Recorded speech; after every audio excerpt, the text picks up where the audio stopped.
Hello readers by eyes and by ears, this is Mari-chan and welcome back to my channel. I hope you all are having a great day or will have a great day as we are in the final stretch of The Imperial Uncle by Feng Gua Guo. There are 4 extras in total. I plan on reading 2 today and then 2 tomorrow. But we'll see how things turn out. Who knows what can happen? So let's just go ahead and get started with the first one, shall we? Extra. Painting of a Willow. Number 1. I hung in midair, watching the sorrowful underground scene with a heart full of anticipation, exhilarated. After many years in the Imperial prison, at last this day had come. A chance to inhabit a body that appeared before me. I was a ghost, a spirit of the injured dead. As to how many years I had been here, I could not be bothered to count and no longer knew. Long ago, like the man below me now, I had been locked up in this cell. Grave was the wrong I had suffered, and hard I took it. With my belt, I hanged myself from a rafter, thus perishing and becoming a hanged ghost. Only after becoming a ghost did I learn that the legends were true. The underworld will not accept a ghost of one who had committed suicide, especially by hanging. I could only keep my watch here and await the arrival of another hanged ghost. Only then would I be able to reincarnate. However, after I became a ghost, the ceiling of the prison cell was boarded up, sealing off the rafters. No nails were left in the walls. Even if you wanted to hang yourself, you couldn't find a place for the rope. In the other cells, ghosts came and went. I remained, year in and year out. I was indignant. Living had been hard-going, and now being a ghost was hard-going as well. Heaven wished to keep me in this cell for all eternity, so I would defy heaven. Without a hanged ghost to take my place, I could not reincarnate, so I would simply find myself a dead man and inhabit his body. I committed suicide and could only inhabit those who had done the same, and few merited being shut up in this cell. During my arduous wait, a few came, none willing to take the short-sighted approach. They waited obstinately to be killed or released. At last, after years unnumbered, he was locked up. I could tell that he would not be killed and might very soon be released, but given the circumstances that had brought him here, it was no easy task for him to make his peace. It was simply fate that had brought him to me to inhabit. With a smile, I watched him swallow the pill and waited patiently. Now, on the ground, he was bleeding on, delivering his last wishes, and the man named Tongyi was deathly pale, despair in his eyes. Everyone is like this. They cannot see their own hearts, and they cannot interpret others' thoughts. It was clear at a glance that Tongyi loved him. Unfortunately, he looked without seeing and only went on groaning for his own satisfaction. Looking at Tongyi's expression, I felt a sudden trace of envy. Had there been someone to look at me like that back then, my death would have been worth it. No, rather, I wouldn't have killed myself under any provocation. I descended. He spat out a few feeble syllables. Jean, sir. The hand clutching Tongyi's jade-green sleeve slackened bit by bit. I was about to take him and drop when he took another rattling breath, grasped Tongyi's sleeve again, and spoke a rather exhaustive sentence. As I am, I can hardly be buried, without causing trouble, so let me be burned, and scatter the ashes by some mountain or river, and everything will be clean.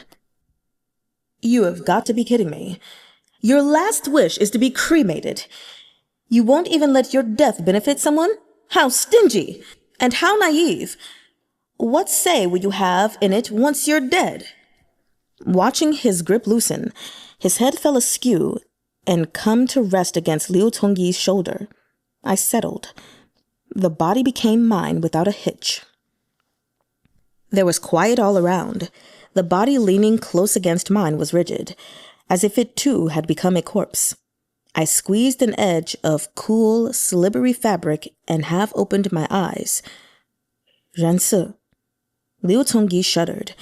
I drew close to his cheek and lowered my voice to its quietest. Rense, that was an act just now. I'm playing dead.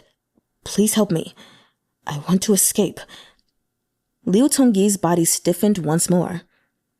Urgent footsteps came from nearby, accompanied by a cacophony of voices. I closed my eyes again and laid my head back down on Liu Tongyi's shoulder. I felt Liu Tongyi release me, slowly, ever so slowly, and stand. A brief pause, and his voice, without any emotion, placid, said, His Highness Prince Huai has taken poison and killed himself. Just then, I suddenly became aware of something. The cell did not contain the aura of another ghost. Where was Jing Weiyi's soul? In a certain corner of the body, something stirred slightly, then sank into silence once more. It was as if a bolt of lightning had struck the top of my head.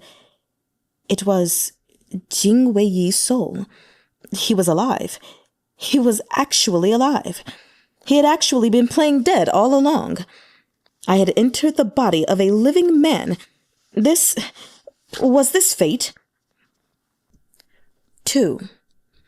A hand palpated what was currently mine and also Jing Weiyi's neck, peeled open an eyelid currently shared between him and me, checked our shared pulse, felt our shared chest.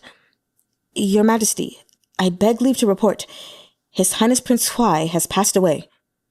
The voice that followed was resonant, wrathful. Examine him again. Prince Huai couldn't have killed himself. He must be pretending. While the present emperor was young, he was a wise ruler. He had hit the mark. So, there was another round of fumbling, followed by the thud of kowtowing. Your Majesty, His Highness Prince Huai has truly passed away. Passed away, said the emperor's voice with a cold laugh. Our own august personage would pass away sooner than him. Footsteps came up beside me and stilled. Imperial uncle, we know you are faking. Get up, and we will give you a full pardon. He was in a heavy sleep and wouldn't wake for a day or two. I, meanwhile, could have gotten up, but all I wanted to know was how to leave this body. With silence all around, I heard Liu Tongyi say, Your Majesty, the Imperial physician has completed his examination. His Highness Prince Huai has indeed perished by his own hand. There was still a sneer in the Emperor's voice. What makes official Liu so certain? Our Imperial uncle has always been crafty. We do not believe he would die so willingly. Feigning death to escape imprisonment is much more his style. I could not help wondering how irresponsible Jing Weiyi must have been in life that no one would even believe in his suicide. His death was indeed a sham, but when I heard the Emperor's remark, my heart still chilled on his behalf.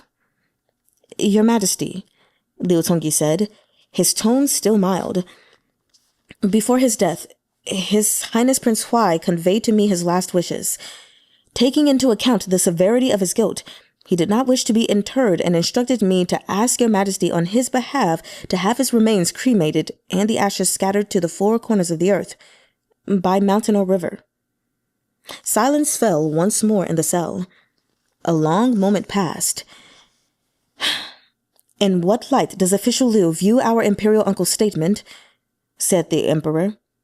Liu Tongyi said, It is my belief that His Highness Prince Huai, knowing that Your Majesty would be sure to doubt the authenticity of his suicide, must have chosen this means to set Your Majesty's mind at rest. From what official Liu says, said the Emperor, our Imperial uncle understood us well and was solicitous to us. His Highness Prince Huai was, after all, Your Majesty's uncle, said Liu Tongyi. The Emperor paced a few steps at my side. Official Liu, your speech at present is somewhat dissimilar to what it is ordinarily. There was a thread of weariness in Liu Tongyi's voice. Forgive me, Your Majesty. At present, I no longer know how to act for the best. I request to withdraw and look for Your Majesty's consent. Yet again, There was a moment of silence in the cell. The emperor permitted Liu Tongyi to withdraw.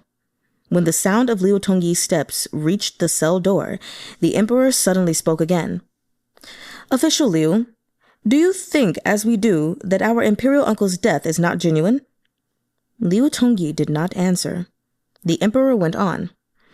"Oh, no. When official Liu told us of our imperial uncle's last wishes, it was intended as a reproach. Official Liu believes that our imperial uncle is dead." "I would not dare to reproach your majesty," Liu Tongyi said calmly. "We have treated Jing Weiyi with all that humanity and duty could ask of us," said the emperor. "He plotted rebellion in secret, and still we agreed to spare his life, and sent Yunyu to bring him 2 paths for which to choose from. What else had we to say to him?"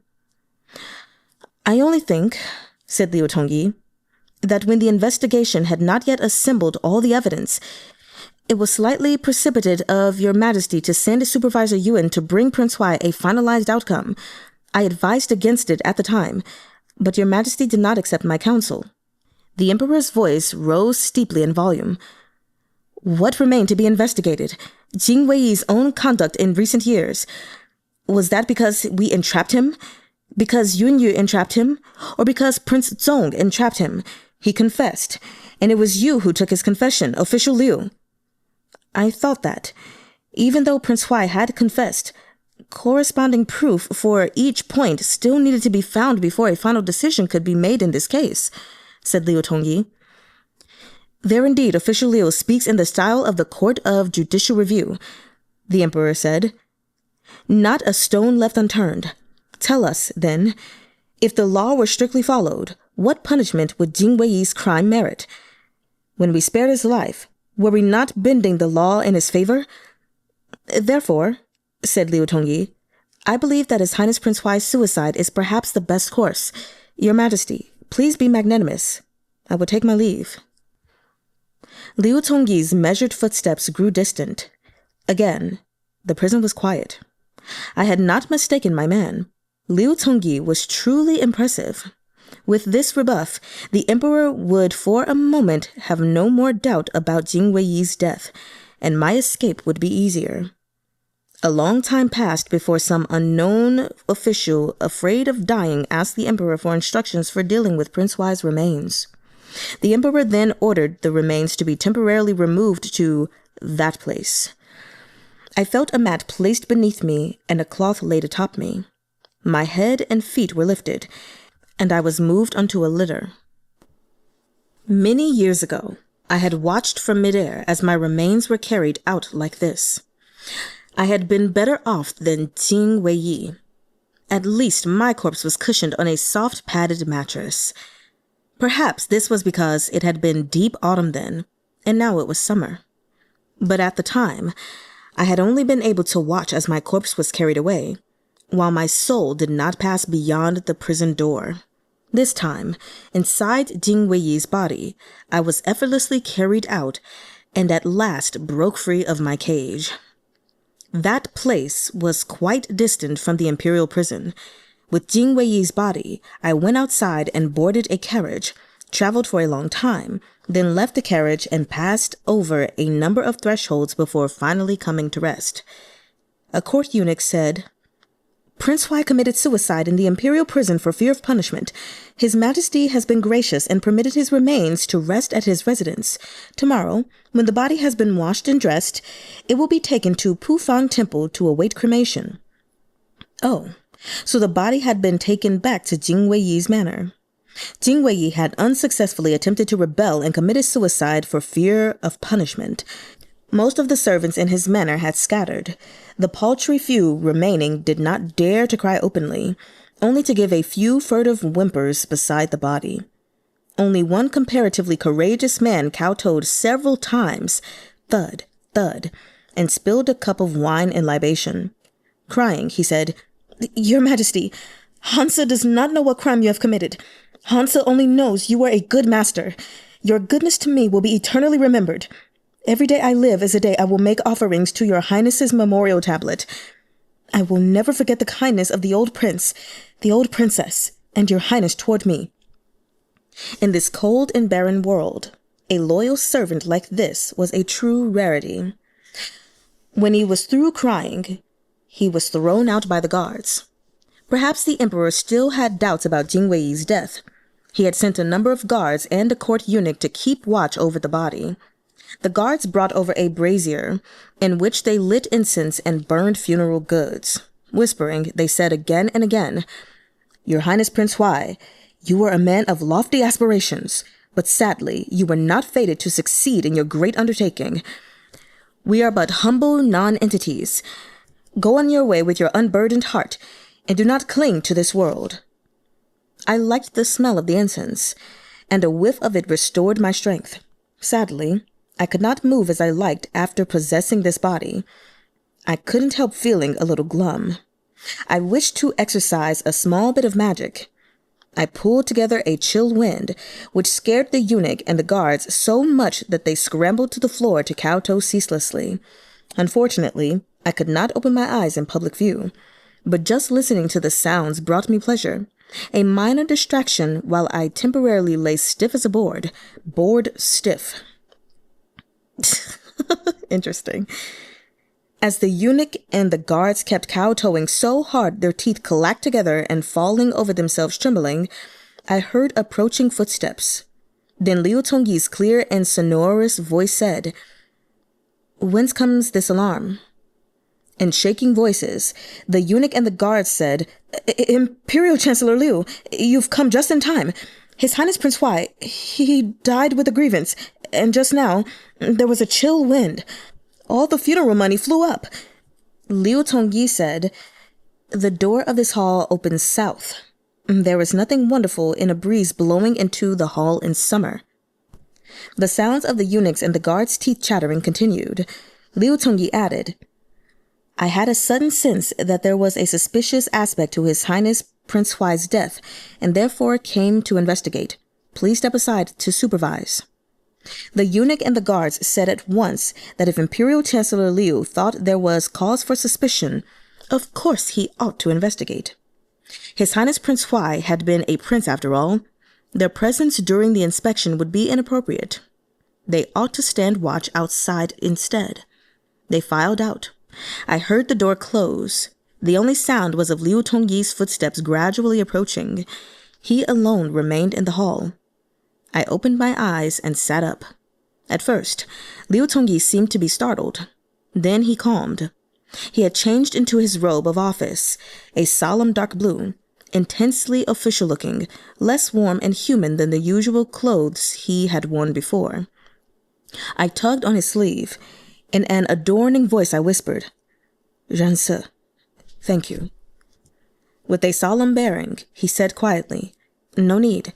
I only wanted to know what your Highness wishes to do, and to know the circumstances. There must be some story behind Prince Zong's words before he fell unconscious, and the way His Highness's confession was delivered. I would not be overindulgent, nor would I be unjust." I was a little amused. Was he saying this for Jing Weiyi's benefit, or his own? He could not prove that Jing Weiyi had been unjustly accused, yet he was helping him fake his death. This was not the conduct of an honest official. Clearly, he was not so honorable, yet he insisted on pretending to be. Why do that to himself? It was Jing Weiyi's labored dying words that had provoked him, making him agree so readily to help. I couldn't let him calm down now. If his false honor took the upper hand before I succeeded in taking over Jing Weiyi's body, I became a gallows ghost with him. It would be a miserable failure.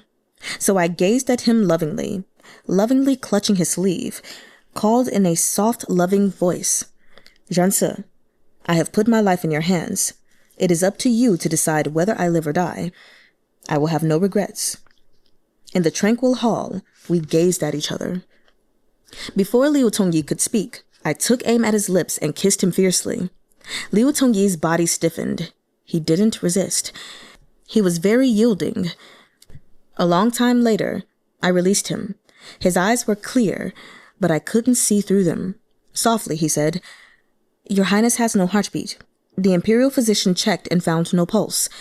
Whether sleeping or waking, there is no flaw in your performance. Why?" Affectionately, I said, "I'll tell you when I get out." "Does your highness plan to leave from the manor?" Liu Tongyi said. "How could I?" I said. The emperor's order to let Jing Weiyi's corpse rest in the manor was clearly an attempt to reveal any subterfuge. Therefore, in the manor, I could take no action. My performance must be authentic. "Pufang Temple," I said. Liu Tongyi said nothing more. This was no time for conversation. I was just about to return to acting like a corpse when Liu Tongyi said blandly, "Supervisor Yuan will come soon to see your highness." Supervisor Yuan? Who was that? With a slight effort of thought, I recalled that this was the person who had brought Jing Weiyi two paths to choose from. His name was Yun Yu. At the last, Jing Weiyi had called him Suya. This person held profound significance for Jing Weiyi. When I touched on this name in my mind, Jing Weiyi's soul, fast asleep in some recess, stirred. I closed my eyes and lay down. Liu Tongyi, Yun Yu. Fascinating. Once Liu Tongyi was gone, I languished in boredom. I slept within Jing Weiyi's body, and as I lay fuddled with sleep, I heard someone call out, "Supervisor Yuan." I pricked up my ears and listened carefully. Footsteps approached, not fast and not slow either. They seemed to be made by cloth shoes, not an official's boots. The sound slowed as it drew near. At last it arrived beside me. After a pause, the clothing covering Jing Weiyi's face was suddenly lifted away. After that, there wasn't a trace of sound. That person stood beside me, completely motionless, even the sound of his breathing inaudible. I could almost have believed that this Supervisor Yuan was, like me, a ghost. For better or worse, there had been something between him and Jing Weiyi in life. Now his remains lay before him. Whether true or false, a couple of sighs, a few words of lamentation must surely be called for. Sadly, this Supervisor Yuan was as unmoved as a mountain, disappointing my ardent hopes. After I knew not how much time had passed, there came the sound of another person stepping into the room. Then I heard a soft voice say, "Ayu." Beside me, Supervisor Yuan stirred at last. "Greetings, Your Majesty." The Emperor came close. "Ayu, we heard that you were unwell. Why come here?" Supervisor Yuan did not answer. The Emperor said, "You can stop looking. It really is him. The physician and Liu Tongyi personally examined him." Supervisor Yuan remained silent. The Emperor continued. "When he died, he deliberately called for Liu Tongyi to be with him, deliberately had Liu Tongyi tell us to cremate him and scatter his ashes anywhere at all. We think that if he has now reached the kingdom of the underworld, he must hate us profoundly. Will he also hate you?" Supervisor Yuan spoke at last. In a most commonplace voice, he said, "Yesterday he told me that we would speak again another time. I thought that I was humoring him, so I agreed. I did not realize that he was also humoring me." He replaced the cloth over Jing Weiyi's face and quietly said, "I never thought you would keep the genuine article for yourself." He turned to leave. "Your Majesty, when will the body be washed?" "In half a shirchun," said the Emperor. "I will leave once the body has been washed," said Yun Yu. The washing of the body was a total shambles. The so-called washing itself consisted of having my head and feet lifted by a few eunuchs and being plunged into a big tub of water. During this process, a passel of priests, monks, and nuns chanted incantations, rang bells, and struck chime stones, and recited all manner of scriptures to release a person from karmic sin, droning on and on. The Buddhists and the Taoists were mixed together. Whether they counteracted each other, I do not know, but at any rate, they had no effect on me. When the scriptures had been recited, I was fished up from the tub of water. The wet clothes were stripped. The body was wiped clean. This represented being cleansed from karmic sin, and the scriptures being recited changed from those of release from karmic sin to incantations of reincarnation. But there wasn't a single affected sob. Still later, The time came to dress the body. As soon as a pair of underpants were put on to cover its nakedness, the emperor's voice said, "We will dress Prince Huai." A sudden rush fell over the hall. Even the ringing of the bells and the recitation of the scriptures halted.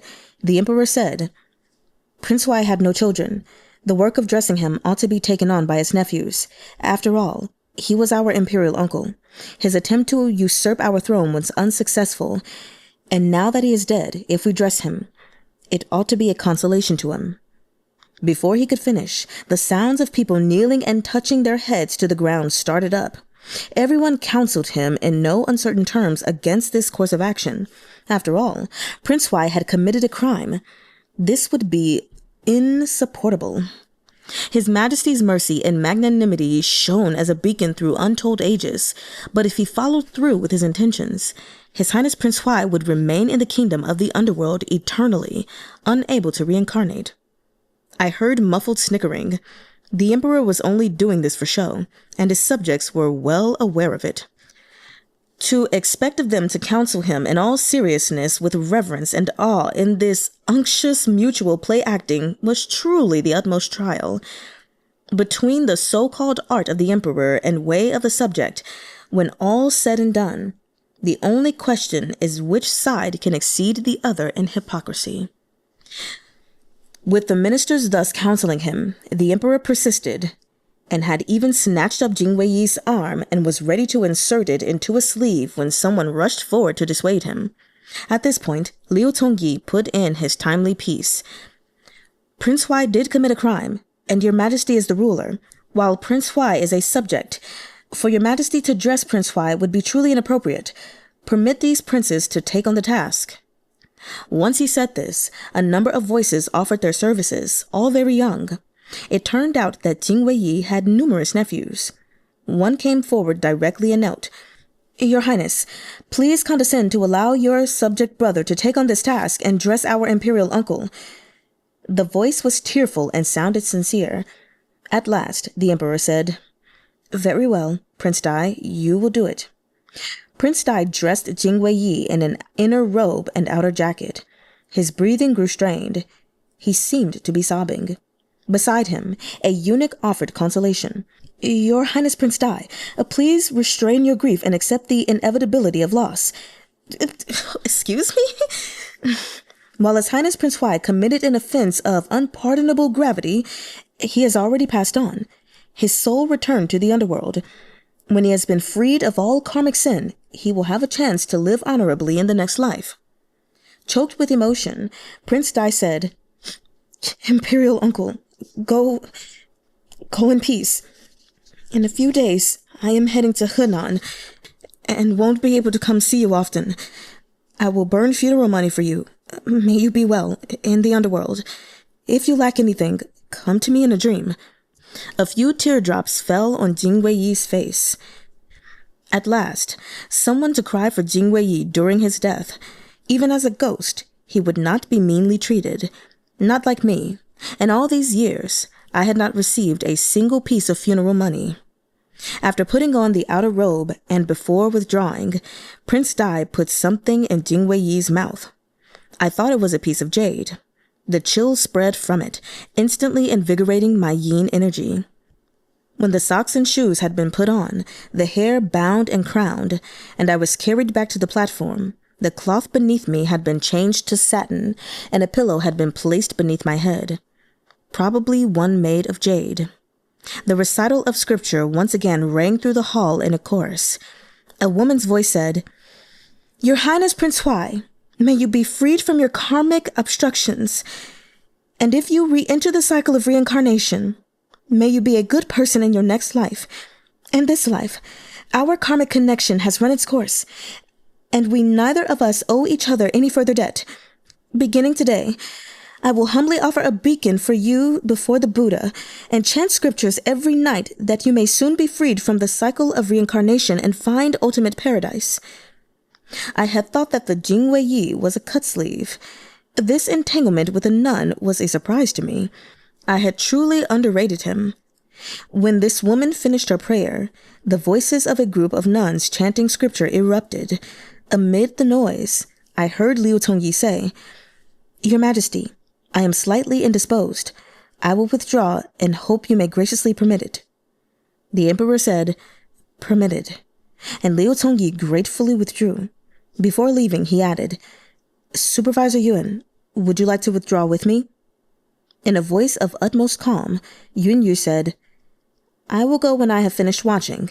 Thank you, Chancellor Liu." 3. The ceremony of washing the body clamored on for a long time, then finally came to an end. When I felt exhausted from listening to it, I was drowsed.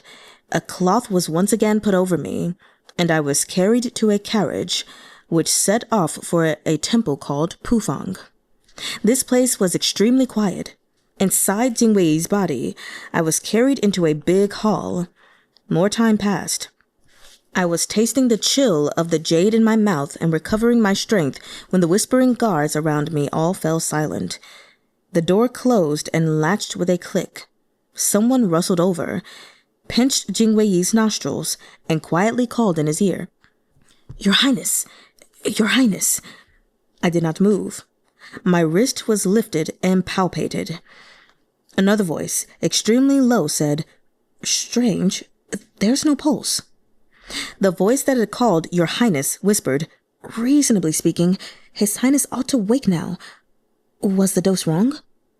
I perceived Jingwei's aura within the body and found that he was still deeply sleeping. The yin energy I had absorbed from the jade must have suppressed him, so he could not move. Just then, an object was inserted into my nostrils and puffed smoke into them. In a moment of carelessness, I couldn't resist sneezing. Instantly, a voice cried out, "Ha! Thank heaven, he's awake!" At this stage, I had no choice but to open my eyes. It was already dark out, and the hall was profoundly shadowed. I had only a vague impression of two masked figures beside me. "Your Highness, your subordinates were late. I'm glad you're all right." As expected, Jingwei's escape plan was comprehensive. These two must have been servants from his manor who had arranged in advance to come to the rescue. They discussed the escape with me in whispers. Tomorrow morning, there would be another examination of the corpse, followed by cremation. The substitute corpse had been prepared, and the fraud would be perpetrated then. One of them, named Zhang Xiao, said, "But the place in Xinan has already been found by His Majesty's men. When we get out, where are we to go?" I pretended to ponder it. "I have my own destination, which we will speak of tomorrow." The two of them did not dare to remain long. They left after a brief interval, first giving me a pill to let Jingwei continue to play a corpse. I took the pill, and Jingwei's soul settled into a deeper sleep. I stretched out on the platform and waited for my destination to come to me. Just as I expected, Liu Tongyi came again. From the sound of it, he had brought a big group of guards. First, he asked whether the guards and eunuchs keeping watch here had experienced anything unusual. "There has been nothing unusual," a guard responded, "but for reasons unknown, we all inexplicably fell asleep." At once, someone cried out sternly, "How bold! His Majesty ordered you to guard the body strictly, without any mishaps, yet you dare to defy an imperial edict and malinger? You can well imagine what a crime this is." The guards and eunuchs kowtowed and begged forgiveness. Just then, I heard Liu Tongyi say, "Lord He, this being the case, it would be appropriate to examine the corpse once more." Lord He immediately gave his firm agreement. He came toward me with vigorous strides and snatched away the cloth covering me. Then I used a bit of magic to raise a chill wind. The door and windows rattled. The curtains trembled. The hall instantly fell silent. There was no more sound even from Lord He. A young eunuch, his teeth chattering, said, "He's here. He's here again. His Highness Prince Huai. His resentment cannot be calmed. He has come to haunt us." Lord He took a few steps back, but he still said forcefully, "Utter claptrap! How could a rebel who committed suicide haunt you?" He spat. "At least asking to be cremated shows that he had some self-awareness. The sooner he's cremated, the better." Lord He, said Liu Tongyi gently, perhaps His Highness Prince Huai thinks that having his corpse examined before a crowd is a disgrace. But if no examination is performed, there will be room for error. So why not have the others withdraw while you and I perform the examination together? I strengthened my assault. The chill wind blew more violently. I heard Lord He back away further. I will go out with the others to patrol the temple and see if anything is amiss. If I might leave examining the body to Chancellor Liu. Followed by a series of scrambling footsteps, he made a hasty departure. The hall was still as death. The door shut softly. The latch fell into place. I heard him approach, then turned over and got up. I spat out the piece of jade, took him by the sleeve, and heedless of everything else, again stopped his mouth with mine. More kisses would deepen his affection and give me a more powerful hold over him. He stood there and let me kiss him. After a while, I released him and drew close to his ear to whisper, "Zhan, I love you." Liu Tongyi's body stiffened again. He drew away slightly. It was growing light now. He was looking at me with an extremely peculiar expression. I snatched up one of his hands and squeezed it tightly. "It's the truth," I said quietly. "I must leave soon, and I'm afraid, after I go, I won't have a chance to say these words to you." He looked at me with a slight furrow in his brow and softly said, "When do you move?" "Before the cremation. After the examination," I said. "There are people to receive me. There is a corpse to act as a substitute. Do not worry," I sighed quietly. "But the place I had made ready to go has been found out by His Majesty. I do not yet know where to seek refuge." I put my other hand over his hand. "Therefore, I do not know whether I will succeed. Perhaps we will not meet again. Zhan, thank you for helping me. In this life and the next, I will remember you. What a pity that it was not meant to be between us. I know there is no way you can love me, but I am already content that you can let me love you." Liu Tongyi looked directly into my eyes, then averted his gaze. With a soft sigh, he said, "Is that so?" For an instant, I felt unsure of my ground. His eyes seemed to see through me. I squeezed his hand again and passionately said, "I love you, whether you believe it or not. There is no one but Zhan in my heart." This didn't amount to a lie. None of these people had anything to do with me to begin with. And now the only one of them I cared about was Liu Tongyi. Whether I succeeded or failed depended entirely on him. Liu Tongyi pulled his hand away and said nothing. When I had lain back down to impersonate a corpse, he covered me with the cloth and quietly said, "You, take good care of yourself." He straightened the edges of the cloth and smoothed it. "There is an empty house in Qizhe Alley in Suzhou. The only house in the alley. Apart from me, no one knows of it." 1 shechun later, I boarded a carriage in the wilderness, and the capital receded into the distance behind me.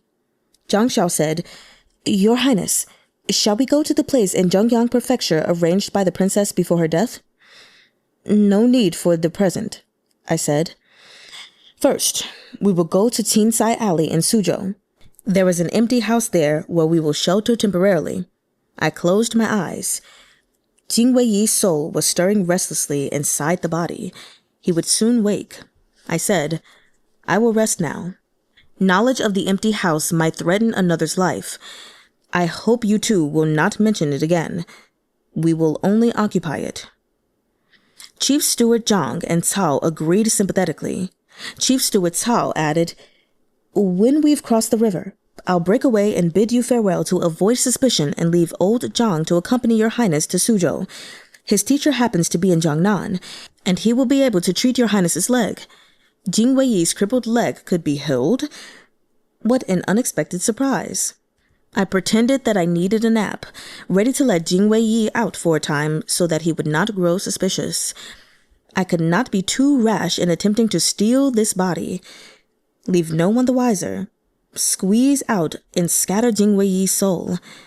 That was the best plan. When I closed my eyes and lay down, somehow I thought of Liu Tongyi again. A taste still lingered on my lips. I did not know whether I would see him again. Unexpectedly, I really did think very well of him. If I were Jing Wei, I would certainly love only him, turn the words I had said to him into an unvarnished truth. If I were Jing Wei, perhaps it would not be long before that if came true. 4. In the depths of night, I strolled in the courtyard stargazing. It was some days already since I had moved into the house in Jow Tseye Alley. Since Jing Wei's awakening, the day belonged to him, and the night was mine. He had not discovered me, and I controlled him in secret, every moment. Our cohabitation was harmonious enough. Zhang Xiao had obeyed me and hadn't brought up anything concerning this house again. Jing Wei only took this for a secret residence prepared by Zhang Xiao and did not ask questions, keeping the truth concealed from both sides. Zhang Xiao had asked around over the last few days. No one in Suzhou City knew Jing Wei. This house had only one other small house neighboring it, also perpetually unoccupied. After learning this, Zhang Xiao ran the risk of temporarily leaving Jing Wei here alone to go invite his teacher to come treat Jing Wei's leg. He had left only this morning and would likely return in 3 or 4 days. Therefore, in this whole house, only Jing Wei and I remained, one man and one ghost, making it more convenient for me to torment him. Jing Wei's soul was no match for mine, but because this body was his, if it came to an open contest, I would have no advantages. I had to act in secret. This body was linked to the life force of his soul. When he fell asleep, I would take over his body and move around. How could mortal flesh and blood support going day and night without rest? Because of Zhang Xiao's presence, I couldn't be too obvious about it and had to let Jing Wei's body rest for one Shichun. Jing Wei's soul had already weakened a great deal. Now that Zhang Xiao had left, I didn't rest for a moment. Before Zhang Xiao returned, Jing Wei's soul would disperse from the exhaustion of his flesh, and this body would become wholly mine. Because of the feebleness of his body and soul, Jing Wei was listless and languishing. He ate, he sat. He became lost in his thoughts. He heaved a few sighs, and just like that, the day would be done. He thought that this was Zhang Xiao or his teacher's house and kept himself to the small hall in the rooms Zhang Xiao had cleaned up. When night came, I was bored, so I went everywhere. This house wasn't very small. It was simple and secluded and had not long stood unoccupied. A great deal of weeds and wildflowers grew in the courtyard, and trees and shrubs grew freely, giving the place a natural feeling. Apart from the spots Zhang Xiao had cleaned up, the rooms were all locked. Though I was inhabiting the body of a mortal, I could still use some magic. So, when I was bored, I opened room after room to look inside. There was nothing special in these rooms, and dust lay thickly over them. I found ordinary bedrooms, rooms where playthings were stored, rooms stacked full of books, and one room that was unexpectedly full of weapons, with a record of the contents on a bookshelf. There was another room in the deepest recesses of the house that looked like a study. An inkstone and a brush that had not been put away still lay on the desk, and even an abandoned sheet of paper with writing on it. But the ink on the inkstone was dry, and a spiderweb stretched from the tip of the brush. The unfurled sheet of paper and the manuscript heaped up on the desk were both yellowed, covered in dust. I flipped through the manuscript. The handwriting was elegant, but what was written wasn't an article of the state of the world or a metered verse expressing emotions. It was a martial arts romance. It was bizarre and constrained, surpassing my imagination. I had only heard of the existence of such books before, not read them. I'd never thought I would inadvertently expand my overlook after many years as a ghost. It was marvelous, outstripping all expectations. Unfortunately, this manuscript stopped before it reached the end. I felt an unbearable itch and searched the room, coming up with many stories that had both beginning and end. Yesterday I had read up to an amazing part in one, but it was getting light, and Jing Wei would wake soon, so I had to forbear and let go. I held out until Jing Wei-yi fell asleep, sauntered around the courtyard, then went to that room and took some manuscripts. I moved over a low table and a reclining chair and sat on the veranda reading closely by lamplight. While absorbed in reading, I suddenly noticed a hint of movement. I heard light footsteps slowly coming close. Upon setting down the papers and raising my head, I saw a figure walk in through the moon gate. I was a ghost, but this living man gave me a fright. I scrutinized him. It was Liu Tongyi. Why would he be here? Had he come after Jing Wei-yi? Or had he been interrogating Jing Wei-yi's confederates on the emperor's behalf and now was coming to reel me in? Or had he discovered that something was wrong? I looked closely. Apart from Liu Tongyi, no one was around. I stood, walked down from the veranda, and deliberately displayed astonishment. Zhao Cai, why have you come here? In the night, Liu Tongyi's standing figure looked like a specter, a paper-cut silhouette. Please do not worry, Your Highness. I pled illness and retired to my home, then left the capital in secret. Hard on the heels of Prince Huai's death, with everything in such chaos, my absence will go unnoticed. He smiled slightly. In fact, I only arrived just 2 days ago. Only just after Your Highness.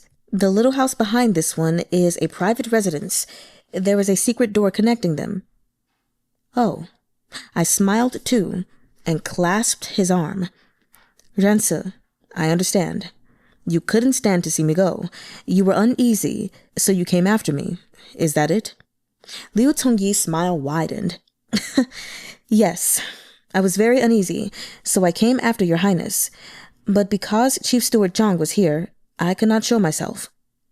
I hadn't thought Liu Tongyi was so besotted with Jing Wei-yi. He had actually followed him all the way to Suzhou. Just as I was thinking of him, he had taken the initiative and brought himself before me.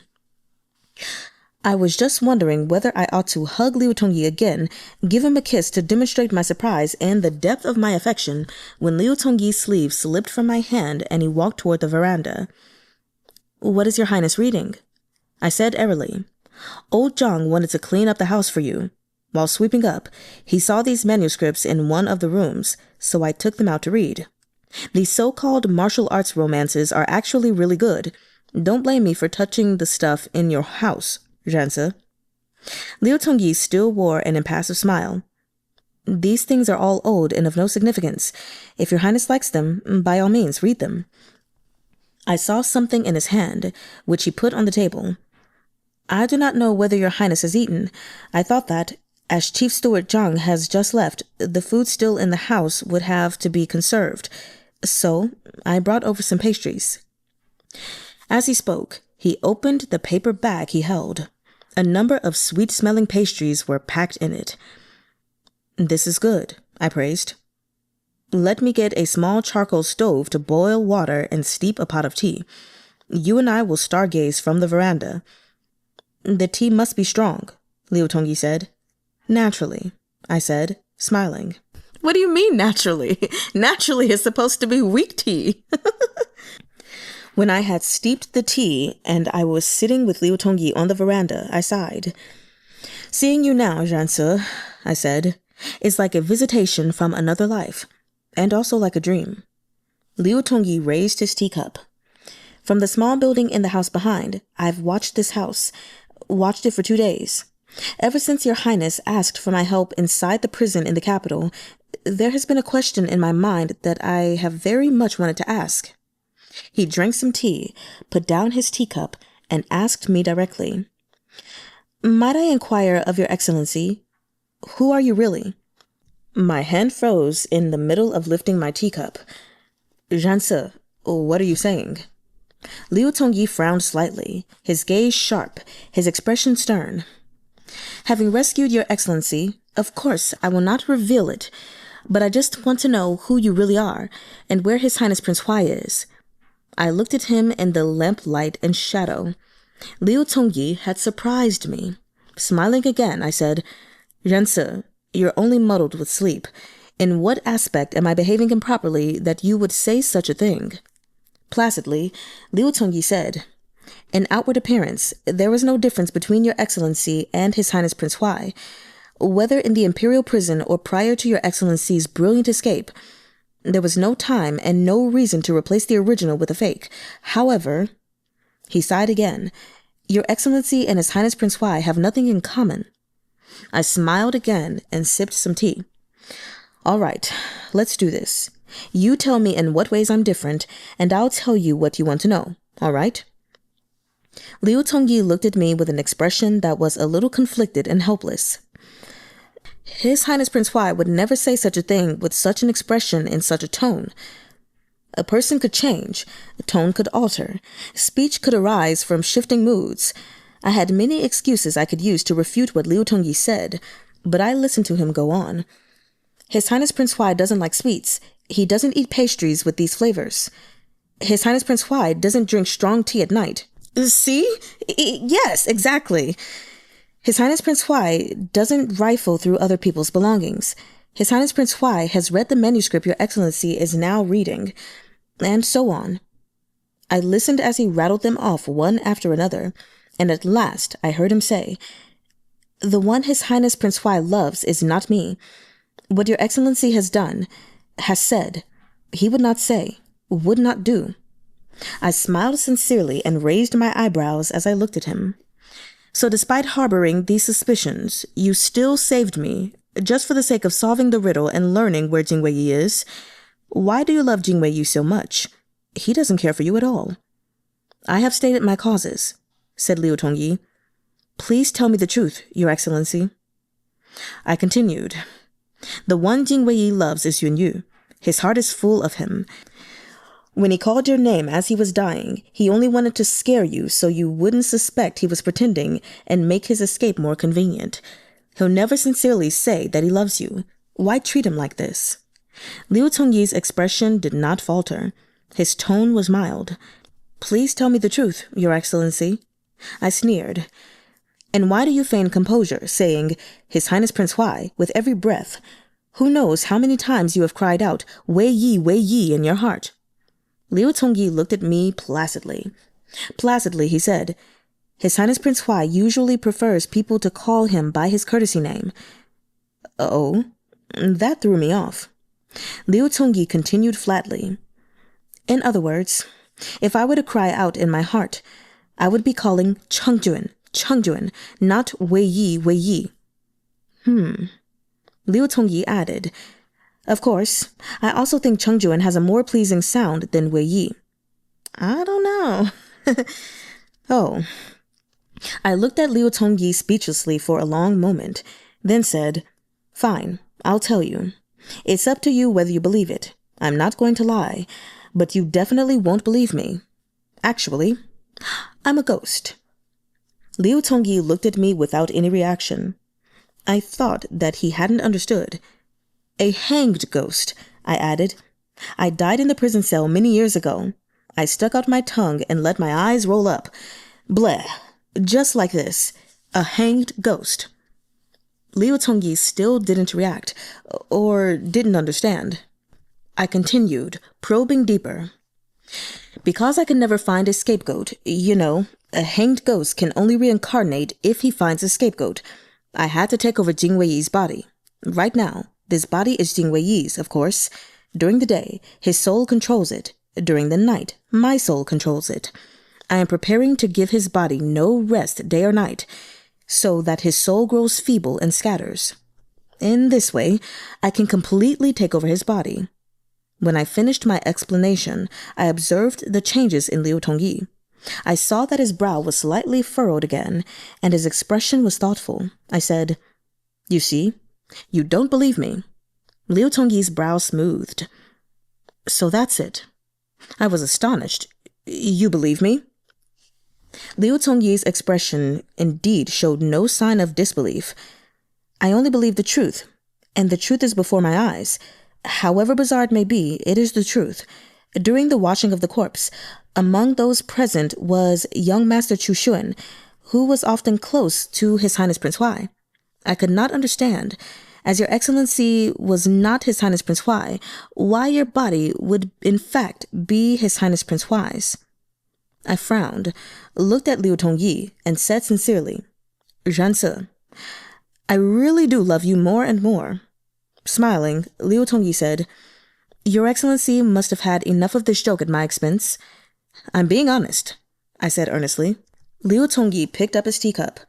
I see. Thank you. But now that I know the truth, I must think of a way to resolve this. Your Excellency is a ghost. Is it because of an unfulfilled wish that you have inhabited His Highness Prince Huai's body? I also filled my teacup. Do you want to ask me what would make me willing to release Jing Weiyi? I have no unfulfilled wish. I only want a body. Jing Weiyi's body happens to suit my tastes, so I don't plan on leaving. Liu Tongyi said, If all Your Excellency wants is a body to inhabit, then perhaps there is still room to negotiate. Still room to negotiate? Was he going to find me another body? Or, even more touching, was Liu Tongyi planning to act as a substitute for Jing Weiyi, give up his body so I could inhabit it? Absolutely not. I roundly refused. I just think Jing Weiyi is more suitable. Zhan Tze, why must you throw me out? Your whole court wanted Jing Weiyi to die anyway, and he also didn't want to live. Why not let me have this? As for you, I know you love Jing Weiyi. You can keep treating me like Jing Weiyi, as if he'd had a change of temperament. I threw down my teacup and drew him close. That Jing Weiyi has a heart full of someone else. I only love you. Starting today, Jing Weiyi will only love Zhan Tze. I'll have a body. You'll have Jing Weiyi. Won't both sides be satisfied? Liu Tongyi gently put down his teacup. Supposing that I loved His Highness Prince Huai, even if I were willing to lie to myself, I still couldn't tolerate a body whose soul has changed. All things in this world have their own destinations, their own causes and effects. Why use force to take what is not yours? I am a ghost, I said, smiling. The world's rules can't bind me. There are some things that can only be obtained by force. Actually, I can see that your temperament truly isn't cold and unworldly. I felt for a manuscript on the table and flipped through it. These martial arts tales, they must have been written by you. Upright on the surface, but burning within. With your temperament, Jing Weiyi can't appreciate your virtues. Perhaps, if you try spending time with me, you'll find that we are more suited for each other. Liu Tongyi smiled slightly and said, In the many years since I took on an official position, the only person who has sincerely called me upright, apart from His Highness Prince Huai, is Your Excellency. He took another manuscript from the table and gathered it up neatly. Suddenly, he changed the subject. Might I inquire, Your Excellency, what is your age? I froze. Curling up the corners of my mouth, I said, I am but a ghost. It's hard to keep track of time. Liu Tongyi put aside the orderly papers. I mean to ask about Your Excellency's age when you passed away. Did he want to investigate my origins to make it easier to deal with me? Guess, I answered breezily. But Liu Tongyi did not speak. I stood up. If you want to find out who I am, then think of a way to expel me. I'm afraid there's not enough time. Jing Weiyi's soul can hold out another 2 or 3 days at most. But I am willing to give you a chance. If you can guess who I am, I will leave Jing Weiyi's body. Liu Tongyi lowered his eyelashes and bent his head slightly. Very well. I studied his profile in the lamplight. For the first time, I said from the heart, I'm willing to give you this chance because I love you. I really do love you very much, Zhan Tze. And I know that you'll never guess who I am. Liu Tongyi stood as well. With a bland smile, he said, If Your Excellency loves me only because you have read these manuscripts, then you love the wrong person. These manuscripts were written by my father, and he has been dead many years. He walked up to the railing and looked out into the distant, dense night. This house is a private residence purchased by my father. Its former name is the House of the Red Leaves of the Western Hills. Oh, apart from him, I am the only one who knows it. 5. The next day, when evening came, I muscled out Jing Weiyi and sent him to sleep. then went to pull out the manuscripts Liu Tongyi's father had written to read again. I had thought that it was just a coincidence that Liu Tongyi's surname was Liu.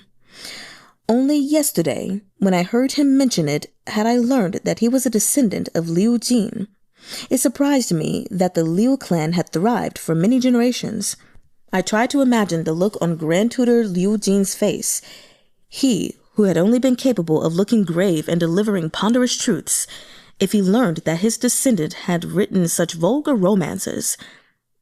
When night fell, Liu Tongyi came again, and he brought some side dishes, plain porridge, and cakes. Glancing at the cakes, I said, "Didn't you say that Jing Wei doesn't eat sweets? Why did you bring these?" "Yesterday I saw that your excellency greatly enjoyed these two delicacies," said Liu Tongyi. Smiling, I said, "Zhao is truly considerate." While he was laying out the dishes, I asked, "Why do you only come to see me, not Jing Wei? If he knew you had helped him, he would certainly be grateful to you, and perhaps gratitude would give rise to love." Liu Tongyi put a bowl of porridge in front of me. "I very much want to know whether there is a hidden story behind His Highness faking his death to escape, and the rebellion, but taking relative severity into account, I first have to solve the problem of how to invite your excellency to leave His Highness's body. Besides which, having managed to escape, if His Highness sees me without warning, I'm afraid—" I gazed at him and said gently, "Zhao, why do you love him? You rescued him without regard for anything, and now you're still trying to come up with a way to oust me so you can save him. He won't spare a single kind thought for you." Liu Tongyi smiled. "There are many reasons for me to do this. The greatest reason is that I want to know the truth behind the whole business. I was the one who set up the plot to investigate His Highness Prince Huai, but after he went to prison, when I checked the evidence, I found many points of suspicion. And as for His Highness's confession, I also thought it was strange. Maybe I am still worried about there being injustice and bias involved in His Highness Prince Huai's case." As he said this, his expression was rather leaden. He was speaking his true thoughts. "You're helping Jing Wei fake his death and escape," I said. "Isn't that treason against the emperor?" "So I am no loyal courtier," said Liu Tongyi. "I only value right and wrong, actions committed and uncommitted, wrongs done or undone. At court, many things cannot be clearly judged as right or wrong, but at the most fundamental level, there can be no ambiguity." I put a hand on my cheek. As he spoke these grave words, there was much in his manner of Grand Tutor Liu. It gave me an irresistible ache in my molars. But Liu Tongyi was much better looking than Grand Tutor Liu. Even pulling a long face, he was still graceful and adorable.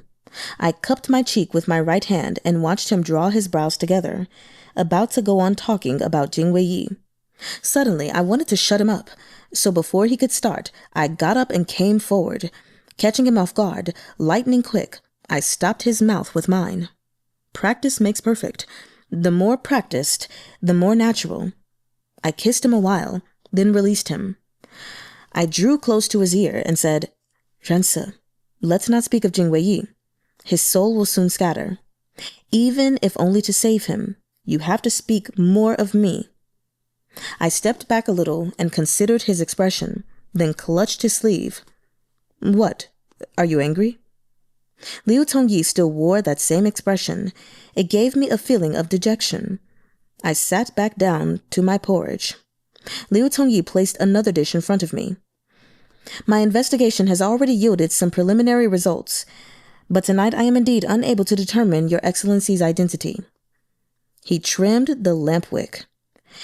"Yesterday your excellency told me your cause of death. Vanishingly few people have been confined in that cell, and I have read all the pertinent records. But the Ministry of Justice's records concerning the causes of death of the people confined in that cell are not necessarily true. Therefore, they must be investigated and verified anew." He wouldn't breathe a word unless he was sure. He was in Suzhou now, unable to search the records of the court in the capital. His so-called investigation and verification would have to consist of observing my every word and gesture and determining the possible truth from that. I took the napkin he offered, and wiped my mouth. Zhao, it's a pleasant night. Inside the canopy, under the covers, I might well tell you everything. Okay. I stared at his expression and added considerately, the first time. If it's still strange to you, you can act like I'm him for now. Call me Cheng-jun. I won't object. His expression composed, Liu Tongyi said, His Highness Prince Huai was often served in bed by a young Master Chu-shun. Oh? Liu Tongyi continued. Young Master Chu-shun was actually acting under orders to get close to His Highness Prince Huai and to search for evidence that he was plotting a rebellion. But he was with His Highness Prince Huai for a long time without finding a single piece of decent evidence. Well now, Liu Tongyi sighed. This is sufficient to bear out that pillow talk cannot be relied upon. There is no need for me to test it. Oh. The next morning, I opened the secret door in the wall of the rear court and entered Liu Tongyi's little house. Liu Tongyi told me that he was alone in this house, without retinue. In this little residence, green bamboo set off 2 or 3 wings.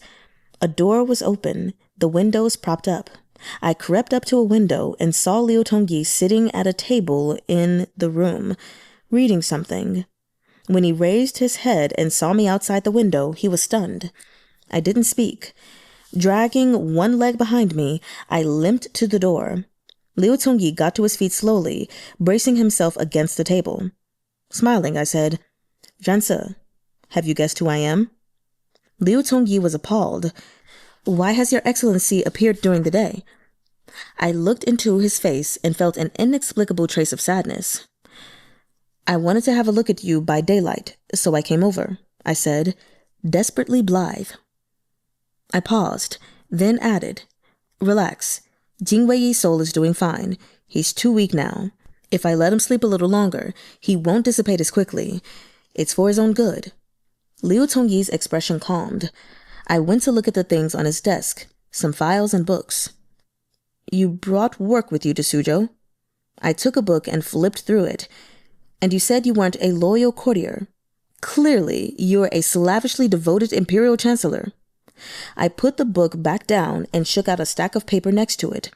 Under the papers, which were covered in writing, there turned out to be a big heap of paintings. I flipped through them doubtfully. Some were meticulously rendered, and others consisted of a few sloppy strokes. But without exception, all the paintings contained willow leaves and willow branches, and a man. The man in all these paintings was always drawn from the back or in vague profile, his features never delineated in detail. He wore a gown or an official robe, stood or sat, the atmosphere and scenery different from image to image. But I could tell these paintings were of a single person. Some lines of poetry were also inscribed on the paintings. I couldn't resist saying to Liu Tongyi, These wouldn't happen to be Jing Weiyi's paintings of you. Liu Tongyi didn't answer. It was a tacit acknowledgement. I flipped through them again. What terrible paintings, I said honestly. The handwriting is hideous. The poetry. How could anyone write this?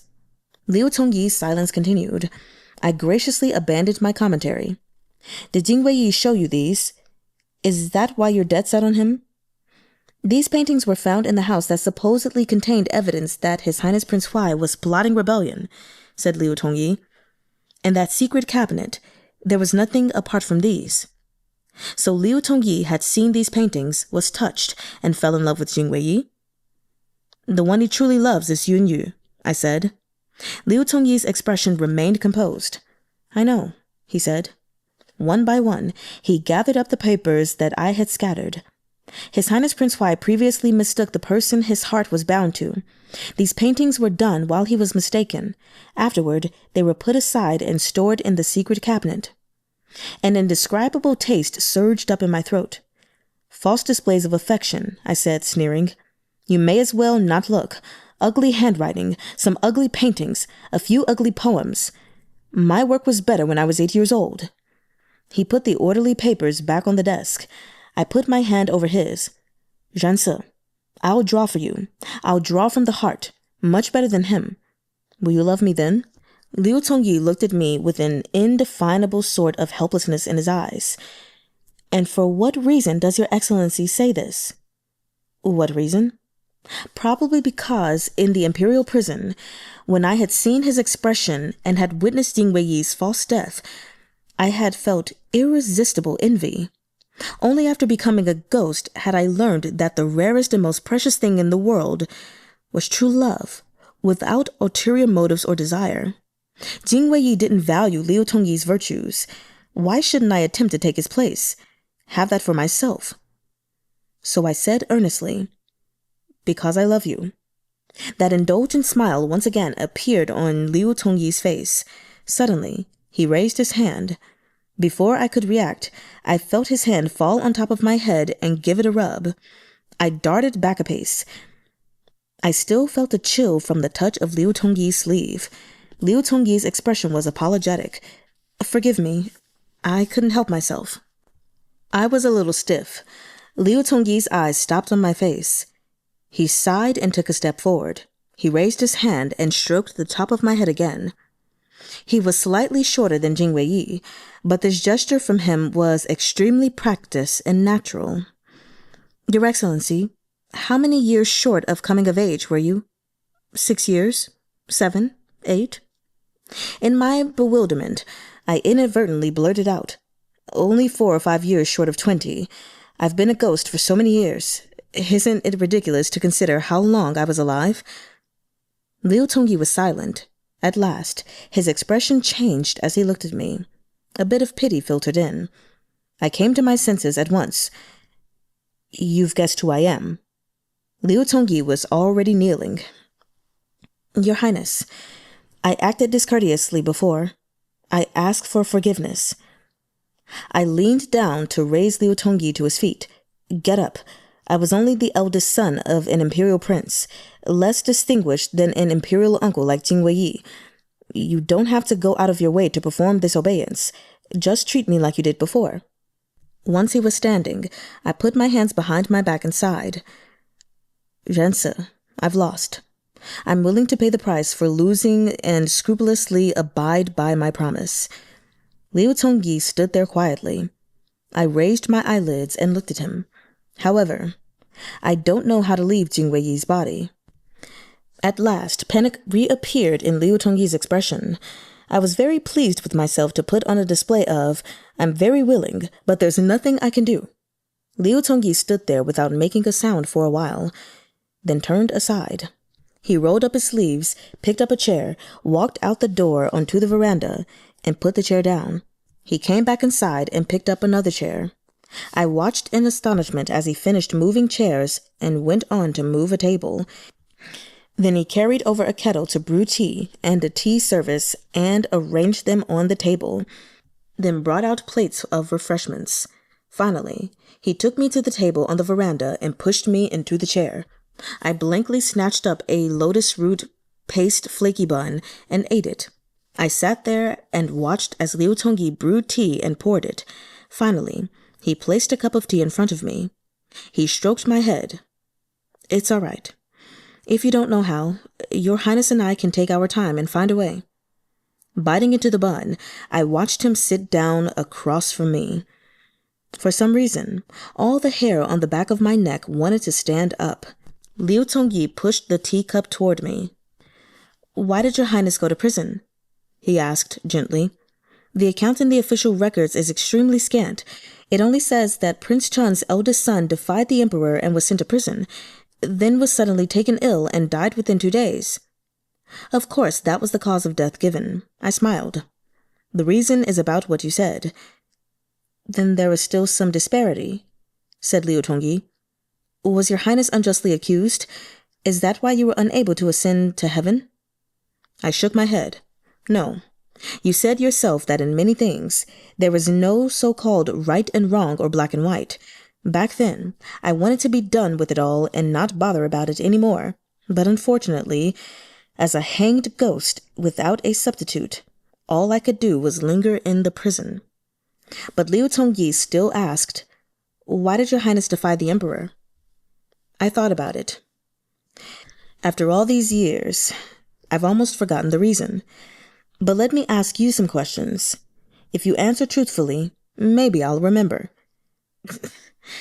Go ahead and ask, Your Highness, Liu Tongyi said readily. I stared into his eyes. Why do you love Jing Wei? I asked empathetically. Why can't you love me instead? Liu Tongyi smiled.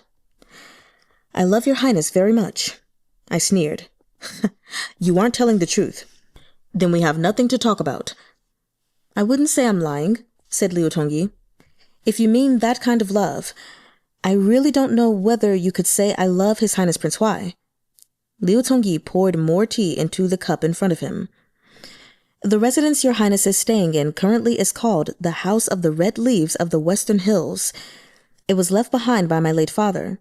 When my father was gravely ill, I inadvertently caught him writing and learned that he had another name, the Scholar of the Red Leaves of the Western Hill, and he wrote martial arts romances. I was about the same age as Your Highness then. I was extremely shocked to learn of this. My father was a reserved and upright person, and I never imagined he could have this other identity. After my father passed away, I was the only one in the world who knew of this, and of this residence. I found all the romances he had written and read them, and even found books similar to his and read those. Later, my grandfather brought me back to the capital. I did not dare tell him about my father, because my grandfather, as well as my uncle, as well as the officials and scholars like them, all said that martial arts romances were filth unfit for polite society. To them, the people who wrote these romances disgraced the sages and had no character to speak of. Liu Tongyi said that, despite this, he had thought that his father's romances were better written than many serious works, yet he did not know whether he was going against the lessons of the wise, nor did he know whom he ought to endorse between his grandfather and his father. He was on the one hand conflicted, but continued to look for romances to read in secret. Even when he attended a palace banquet with his grandfather, he still found an opportunity to sneak off and read, and unwittingly ran into Jing Wei. At the time, His Highness Prince Huai said to me that he loved the Scholar of the Red Leaves of the Western Hills books. His commentary on martial arts romance was as conscientious as if he were opining on serious works. That was when I realized that martial arts romances and the books of the sages alike were all written from the heart by people of the world to express their feelings, just using different methods. Among writers, there are no distinctions between high and low, noble and vulgar, and many reasons for liking or disliking them, when you get down to it, arise only from your own preferences. He said that, later, for Jing Wei's mother's birthday, he accompanied his mother on a congratulatory visit. He wanted to talk with Jing Wei again about martial arts romances. When he found the rear garden, he saw Jing Wei playing in the snow with a crowd of princes. He stood under the eaves then, looking on from afar as, amid the falling snow, Jing Wei held the princes up one after another to pick plum blossoms. Suddenly, he had understood what his grandfather had meant when he said that the Liu clan and Prince Huai were not the same kind of people. The scene then had been like a painting, but he was doomed to be a mere observer. Some principles in life only take an instant to comprehend. Liu Tongyi set down his teacup. Being an observer suits me better. So, from then on, he had only watched from a distance. From the outside, one could see very clearly many things that the person in the painting could not see, such as his preferences, his habits, the person who was always beside him, whom he truly loved, who suited him. My teeth ached a little. I frowned and said, "So you told him that it was Yun Yu he truly loved?" I had an instantaneous impression of a halo behind his head. "When you did this, did you feel you were being especially noble, especially understanding, as if you had one foot among the clouds and were about to fly up to heaven?" "I am not the one he loves," said Liu Tongyi. "Even if he was mistaken for a time, he would eventually realize the truth. Then there would be trouble for everyone. I didn't want to come to grief." He smiled. "In reality, I'm a selfish person who doesn't want trouble." I wordlessly picked up a pastry and stuffed it into my mouth. Then I drank some tea. "Now that you're rescuing him, you're not an observer anymore, are you?" It's just that the painting might wrinkle, and it's up to me, the observer, to smooth it out. I don't want to have nothing left to look at in the future." I was absolutely speechless.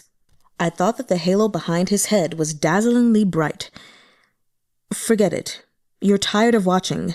How about I love you, you love me, we make each other happy? Much more straightforward."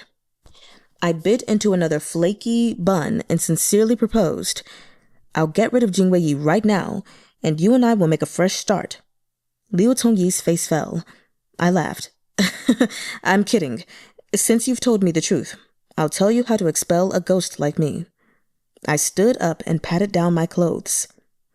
"Go find some peach tree branches and yellow rice wine and boil them together. Then make Jing Wei drink the wine. I won't be able to hold out. Peach wood is used to expel ghosts, so it won't do Jing Wei any harm." Liu Tongyi frowned. "But you—" "Well," I said, "I'll go back out to a wandering spirit. If you're grateful to me, burn me some funeral money and do some good deeds. Maybe I'll be able to go to the underworld, but I'm very pleased that you asked." I went into the courtyard and looked all around. I had always wanted to go to Jiangnan. I'd never thought that when I finally got to go, I would only get to see 2 houses.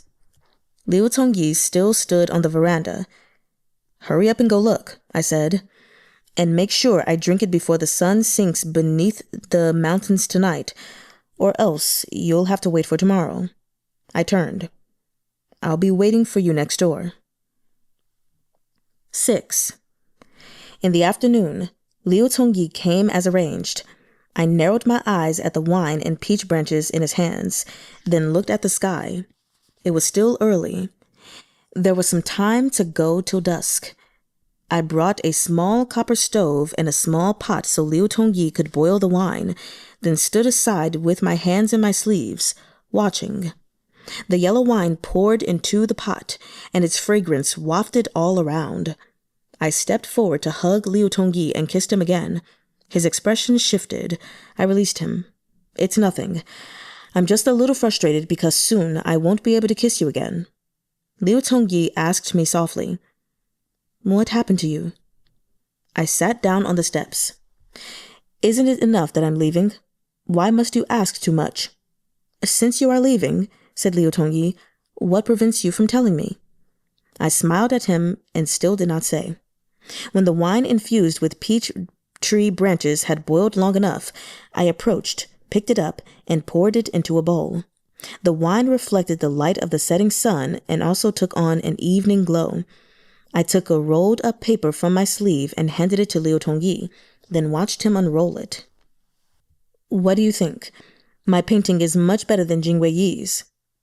The painting was a snowy scene I had tried to draw in accordance with Liu Tongyi's description earlier, of him when he was young standing on the veranda, watching Jing Wei picking plum blossoms with the princes in the snow. I had never seen Jing Wei when he was younger, only drawn what I guessed he had looked like. But I thought that my painting must look more like him than Jing Wei's. You think someone else is in the painting, so there must be someone who thinks you are in the painting. I just wanted to show him this painting and say these words to Liu Tongyi. I clutched his sleeve. "Zhanse, do you know why I'm willing to go? Because when you said those things to me, I really did love you. Really." The light of the setting sun slanted down. Briefly, my vision dimmed, and I had the impression that he loved me a little too. I let go of his sleeve. "Forget it. I wanted to see whether I could convince you to relent in the end, but even a ghost has to abide by his promise." I picked up the bowl and drained it in one go. I pointed at the painting he held. "The signature there is my nickname." My body grew unsteady. The yin energy I had scraped together was dissipating bit by bit. I lay down on a reclining chair. Liu Tongyi grabbed the cuff of my sleeve. In fact, Liu Tongyi, when you guessed who I was, you guessed wrong. However clever you might be, you couldn't have guessed right." I yawned. "That's right. Zishu is our nickname. Our name is Jingsu, We ought to be enjoying offerings in the ancestral temple of the Imperial family. You should have been calling us Emperor Taizong. The one who ruled the empire and was interred in the ancestral temple was our twin brother, Jing Yuan.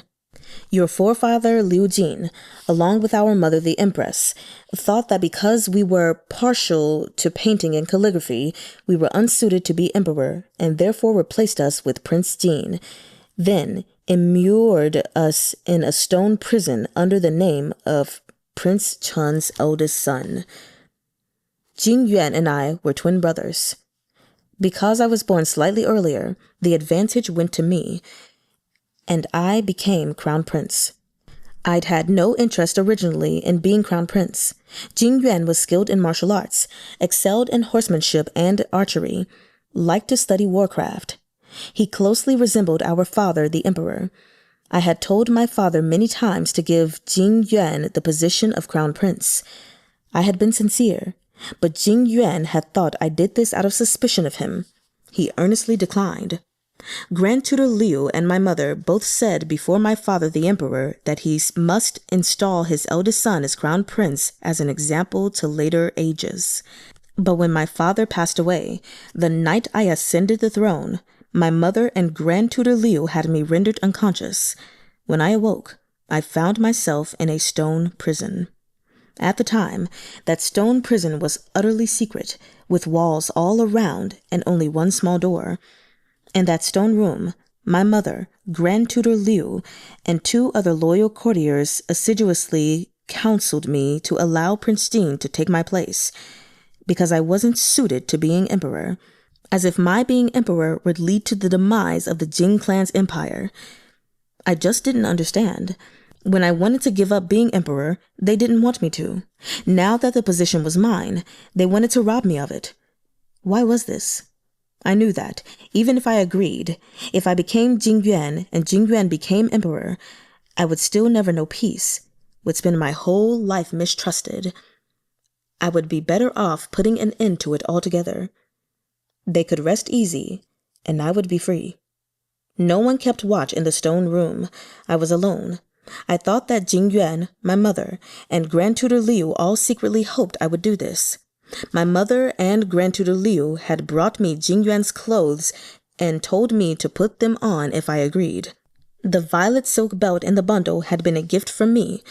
Jing Yuan had laughed then, saying it was long enough to wrap around twice, but because cutting a belt was bad luck, he had worn it doubled up. As it happened, it turned out to be just long enough for me to use now. Suspended in the air, I really did think that this would be the end. Only, I hadn't counted on it being true that a hanged ghost cannot reincarnate. Dying was easy, but after my death, I had my full share of torment. Had I known beforehand, I would rather have lived out my life as Prince Jin and experienced decades of a living hell.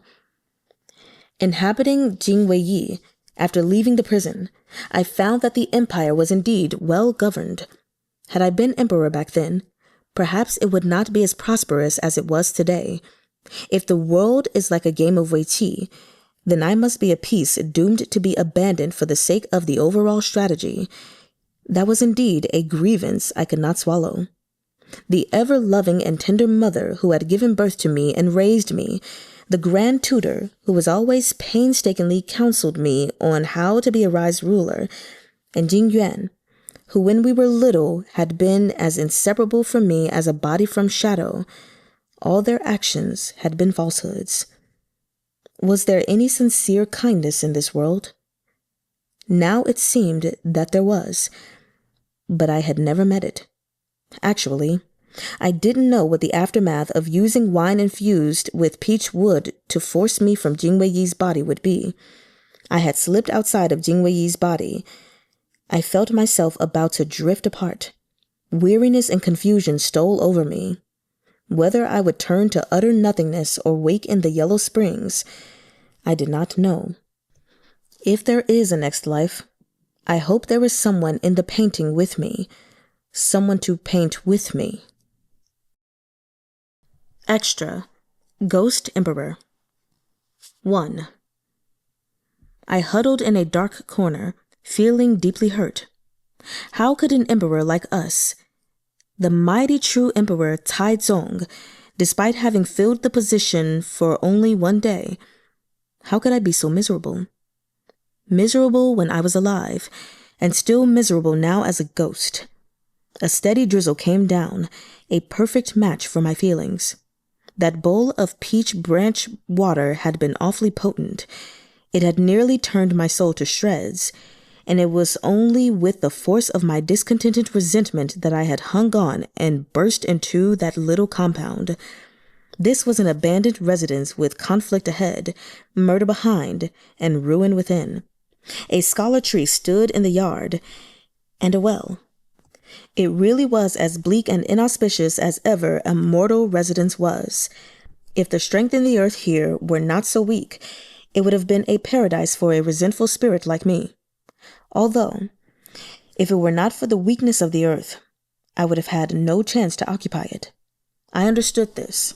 In the world of ghosts, it was also the strongest who triumphed. My soul was now maimed. Anything might happen if I encountered a powerful ghost. On top of my spiritual wound, my heart was even more deeply wounded. In the tiniest particle, in what way were we inferior to that bumbling Ding Wei? Zhanse had insisted on driving me out. Now I no longer believed in love. I crouched in the darkest, stillest corner of the dilapidated house. It was hot, and the sun was fierce. I actually began to miss the Imperial prison. At least it had been cold and dark there. At night I began to move around weakly, searching for something I could absorb in this house. I required nourishment. I lay beside the well under the towering scholar tree and absorbed a bit of yin energy. I felt much better. But for some reason, since going outside just now, I had felt that something was following me. Though I had no body now, I still felt a faint chill. Perhaps we were not the only ghost in this house. I left the well and floated deliberately in the direction of the chill. The feeling was unsteady, now near, now far, always behind me. Did it want to swallow me to increase its own strength, or... When I reached the door, I whipped around and saw a spot of dim light dart behind a pillar. Oh, it didn't seem to be stronger than me. I approached bit by bit and said, with composure, "Come out. I've seen you." I sensed no movement from behind the pillar, so I floated over and spied a point of dim light clinging tightly to it. The light was very weak, as if it might go out any moment. It was a little wandering spirit, the kind so weak that it couldn't even maintain its outward appearance in life and was on the verge of fading away. I relaxed. Sternly, I asked it, "Can you understand what I'm saying?" The little spirit moved, indicating that it did. Then I asked, "When you were alive, were you human or an animal?" It moved again, drawing the character human in the air. With their soul in such a miserable state, it went without saying that this person had lived just as bitter a life as ours, or perhaps even more so. Next, I asked, "Are you a man or a woman? Were you young or old when you died? Did you live in this house? Why have you become a wandering spirit?" It didn't move, instead hanging dimly before me. Perhaps I had asked too many questions and it couldn't answer. For some reason, seeing this ghost that was even more wretched than myself, I felt a lot better. I sighed and said, "Well, you and I are both solitary wandering ghosts. I won't use you as nourishment." A night breeze blew by, carrying the faint sound of a suona horn. I perked up. Was a funeral being held? Perhaps I could pick up some leftovers. As I floated in the direction of the horns and drums, I looked back and found that damaged soul behind me, floating at a distance of 3 paces. I felt a trace of sympathy. Whoever this was, in life it had been a citizen of this empire. We had never had a chance to show the people our benevolence in life. We could not abandon it now that we were a ghost. So I said to it, "Come over here." The little ghost's dim light glowed. It quickly floated over and stuck to my side. When we left the house, I looked back at the gate. A placard lay beside the door, broken in half. Beneath the cobwebs and the dust, 2 large characters were still faintly legible. Meng House. 2. The person the funeral was being held for was an old lady, a very amiable one. The little ghost and I couldn't win against the other powerful spirits. We had to hang back in a corner and wait until they were done eating. The old lady blew incense ashes towards us, past the boundary of her exclusive use. Smiling, she said to us, "Go ahead and eat." I wasn't concerned about my dignity now. I wolfed down the ashes. The little ghost wouldn't eat at first. I pushed the ashes toward it, indicating that I'd had enough, and it finally gobbled them up. The old lady was watching us. "My, are you 2 brothers? It's so nice to see a little brother letting his big brother go first." I was startled and said, "Of course not. We just met." The old lady was very sympathetic toward our circumstances. She asked, "Why wouldn't 2 little things like you go reincarnate? Don't you have any family to give you offerings?" Actually, I was much older than her, but of course I couldn't admit my identity. It was too humiliating. I said vaguely, "It's a long story." "What a pity for such things to happen to someone so young. If you get the chance, find yourselves a good family to be reborn into." I wanted that, but the underworld wouldn't take a ghost like me. "I'm a hanged ghost," I said sourly. "It's not so easy to reincarnate." The old lady was appalled. "How could that be? You're so young. What happened to make you do that?" "You might say it was outside of my control," I said hopelessly. "Do you mean," said the old lady in surprise, "that you're children of the Meng family?" I shot a sharp glance at the little ghost next to me and shook my head. "No, though the yin energy in that house is very strong." The old lady said, "Alas, that's no surprise. The former owner's great-grandfather was an honest official who offended someone, and that person took revenge. In a single night, the whole family was killed. This happened many years ago. The killers were caught later, and the family must have gone to reincarnate. They had other relatives, but they never dared to touch the house, just let it fall apart." The little ghost quietly stuck to me, the light of its soul very dim. The old lady's time in the land of the living was coming to an end. The underworld official coming for her would be here soon. We said goodbye to her. She gave us many of her offerings and said to me, "I hear that a hanged ghost only needs to find the rope you hanged yourself with and burn it. Release the resentment in your heart, and you can reincarnate. It's hard drifting in the land of the living. You should reincarnate soon." Back at the Mengmo house, I wanted to rest, but I couldn't calm my emotions. I no longer had resentment in my heart. Only fate was to blame. If my fate weren't bad, how could I have failed to win Zhance's heart even as a ghost? The rope I had used to hang myself had been lost and rotted away, but my soul still couldn't go to the underworld. Clearly you couldn't rely on folktales. The little ghost lay quietly beside me. When I saw it, my emotions leveled. I stroked it and asked, "Are you really the wronged ghost of one of the Meng family who can't reincarnate?" It didn't move. I said, "Whoever you are, you can stay with me from now on. If you're a good ghost, maybe you'll have a chance to reincarnate." The little ghost's light glowed dimly. It pressed close to my chest. We lay together in a nook in the house. My heart slowly calmed. I thought of the past. If we hadn't been born into the Imperial family, perhaps Yuan and I would have remained on good terms all our lives. When we were very little, he was just like this little ghost, always sticking to me. As children, I was more robust than Yuan. I fought my way out of the tomb ahead of him. He was a picky eater, rail thin, always getting sick. I ate anything and everything, and I was bigger than him. Father always liked me and didn't have much time for him. My brother was taciturn, sitting alone in his room. He only went out to play when I invited him, and he didn't play with anyone else. I was the older brother. I had to protect him. When my father awarded me anything, I gave him a share.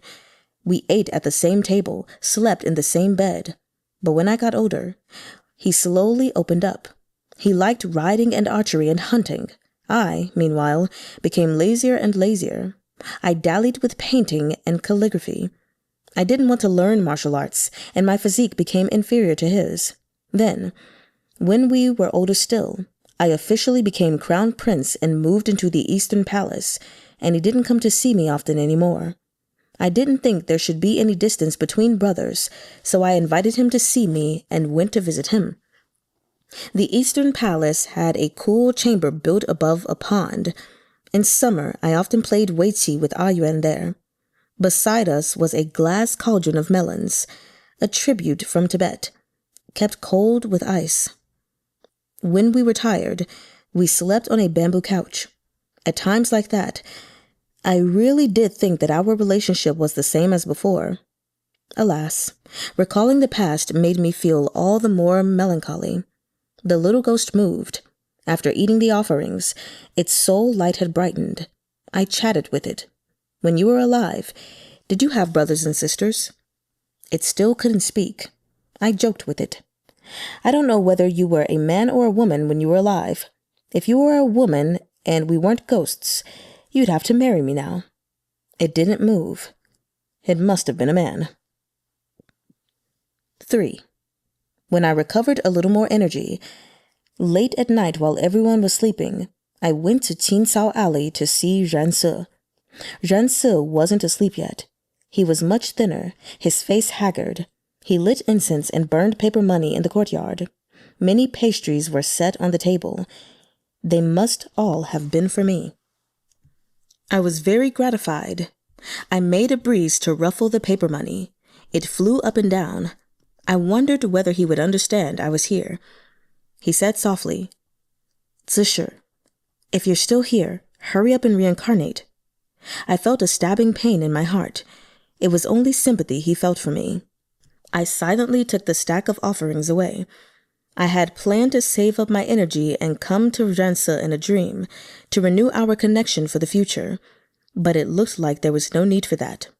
These offerings were much better than the ones the old lady had given us, but I couldn't bring myself to swallow them. The little ghost hung silently beside me. Perhaps it was wondering why I wasn't eating, so I told it sadly. The person I went to see just now is the man I love. The little ghost trembled violently. This was the first time it had made such an intense display. I said, "I know. That's called being a cut sleeve. I'm not actually a cut sleeve. Before I died, I liked women. It's just that after becoming a ghost, recently, I accidentally fell in love with him." The little ghost's light flashed urgently. I patted it. "But he doesn't love me. I wanted to steal the body of the person he loves, but I didn't manage it.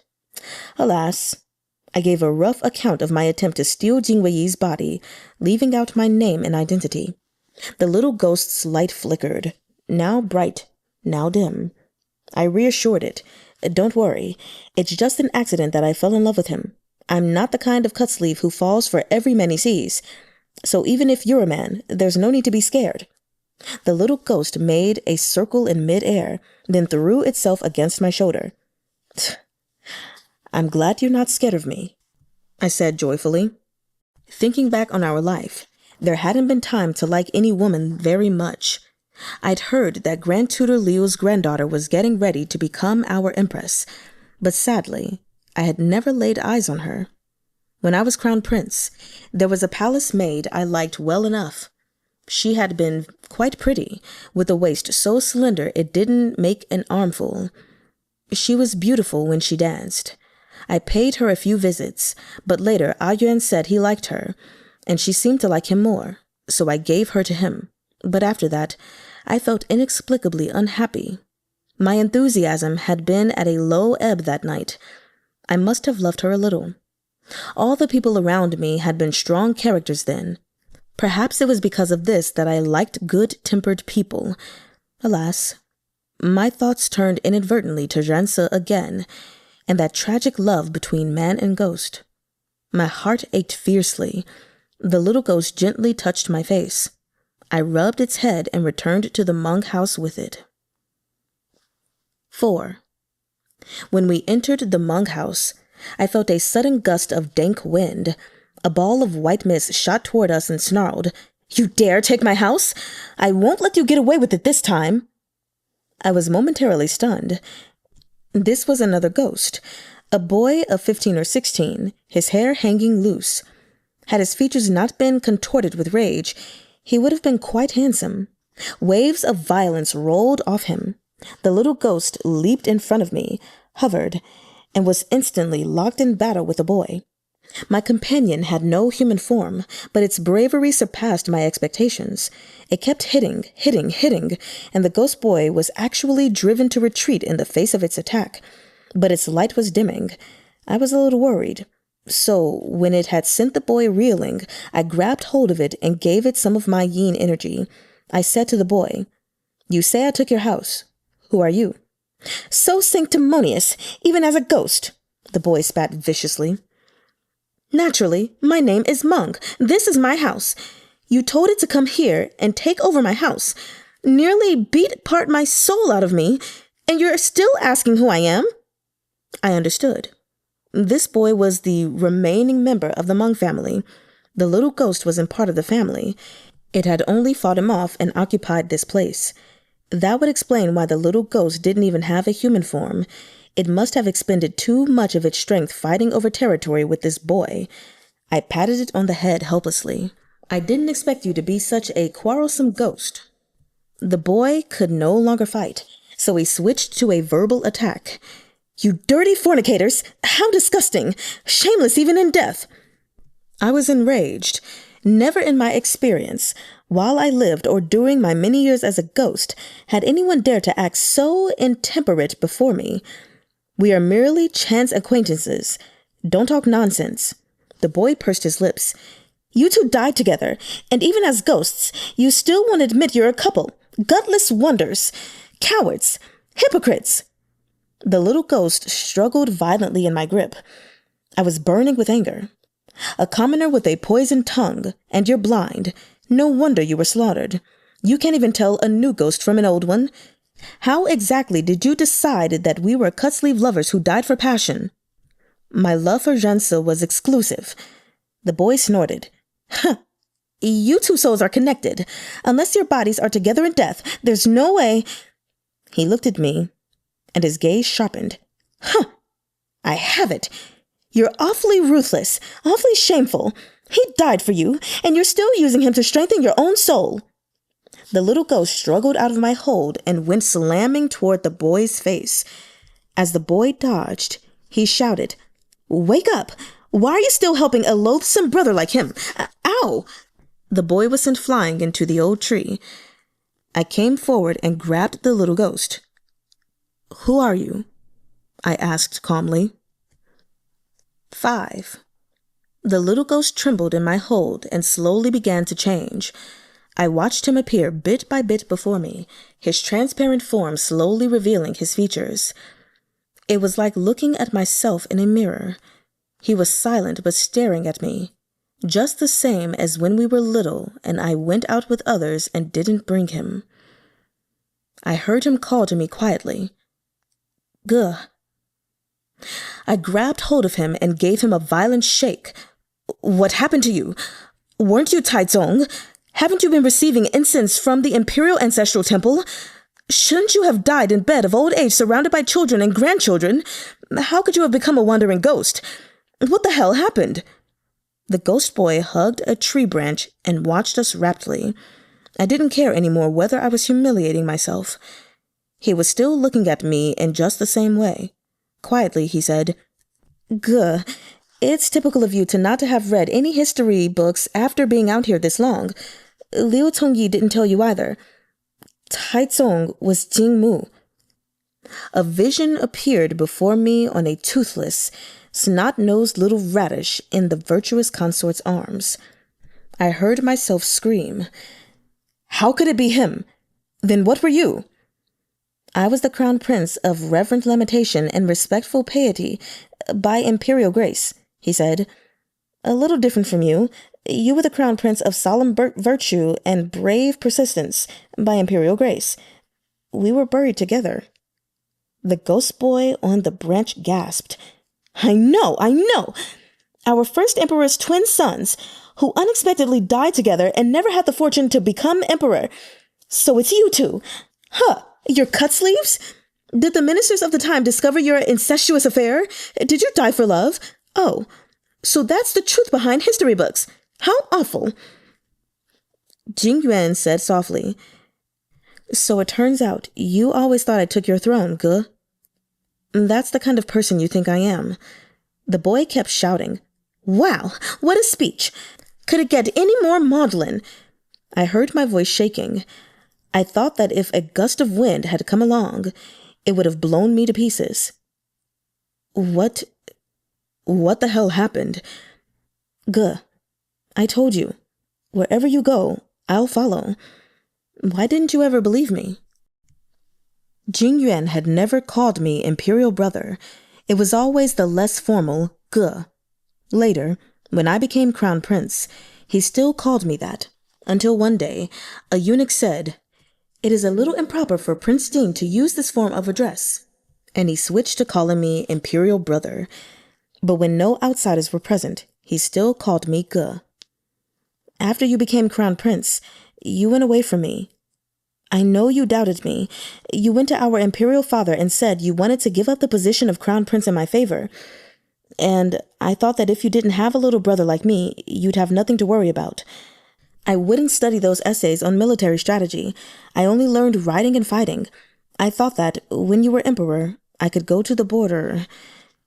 Jing Yuan had told me that he wanted to go to the frontier. I had just mentioned to my imperial father that I wanted to give up the position of crown prince when Ah Yuan came to the eastern palace to see me and told me what he was planning. It surprised me a little. I was worried I'd made trouble for him by wanting to give up the position of crown prince. I quickly said, The frontier is 18,000 li from the capital. Why would you want to go there? If you're there, I won't have anyone to play Wei Qi with. There are plenty of good Wei Qi players, he said. Can't one of them play with you, imperial brother? You really know how to shut me up, I said.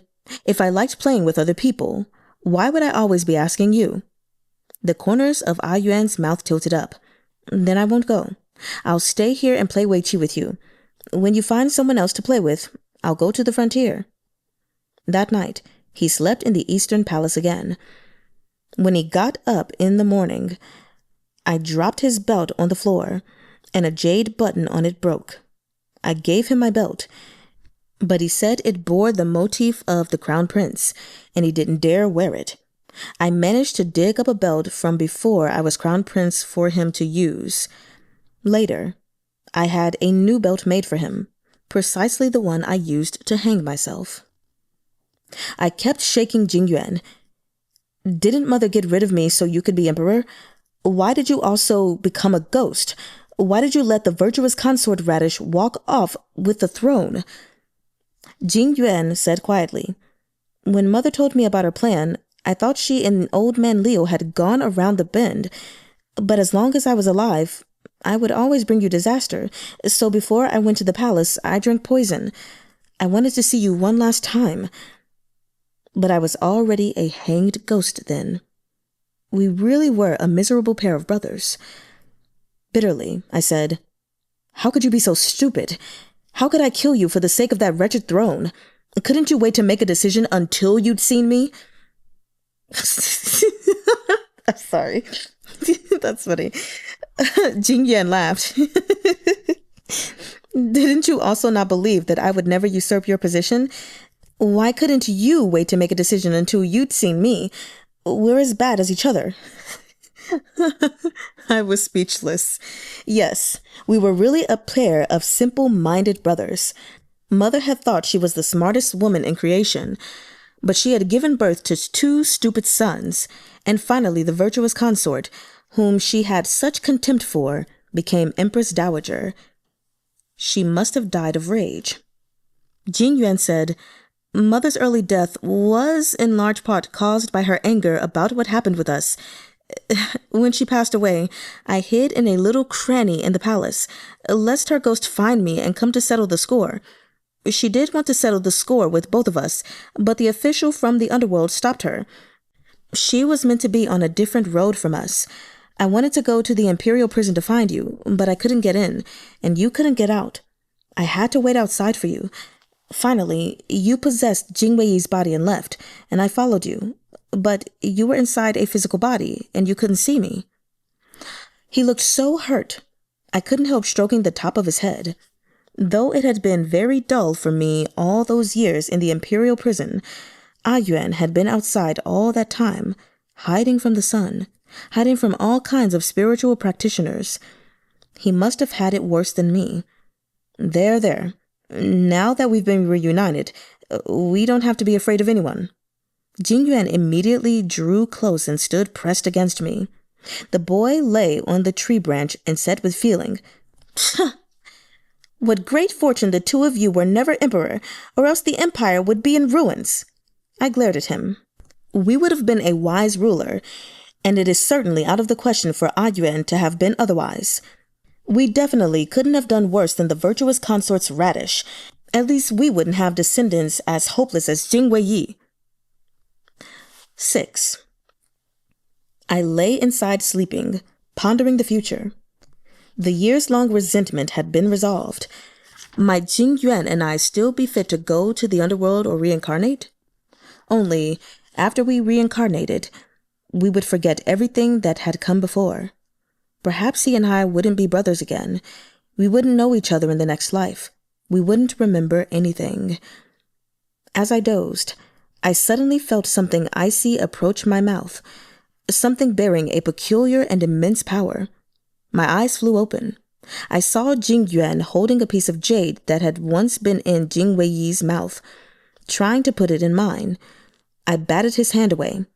So that's what the boy meant when he said I was using you to strengthen my own soul. The jade contained Jing Yuan's spiritual energy. He was already completely transparent. He said, "Guh, I've been a wandering ghost for so many years. My soul is damaged. I may not be able to reincarnate. The underworld won't take me. If you eat this, I can be with you forever. We ought to have been one person to begin with." I was furious. "Hasn't being a ghost straightened out your head yet? You and I are two people. How could we become one? You want me to consume your spiritual energy, then watch as my own little brother turns to dust?" Jing Yuan looked at me. "Guh, even if we go to the underworld and reincarnate, we'll have none of our memories from this life.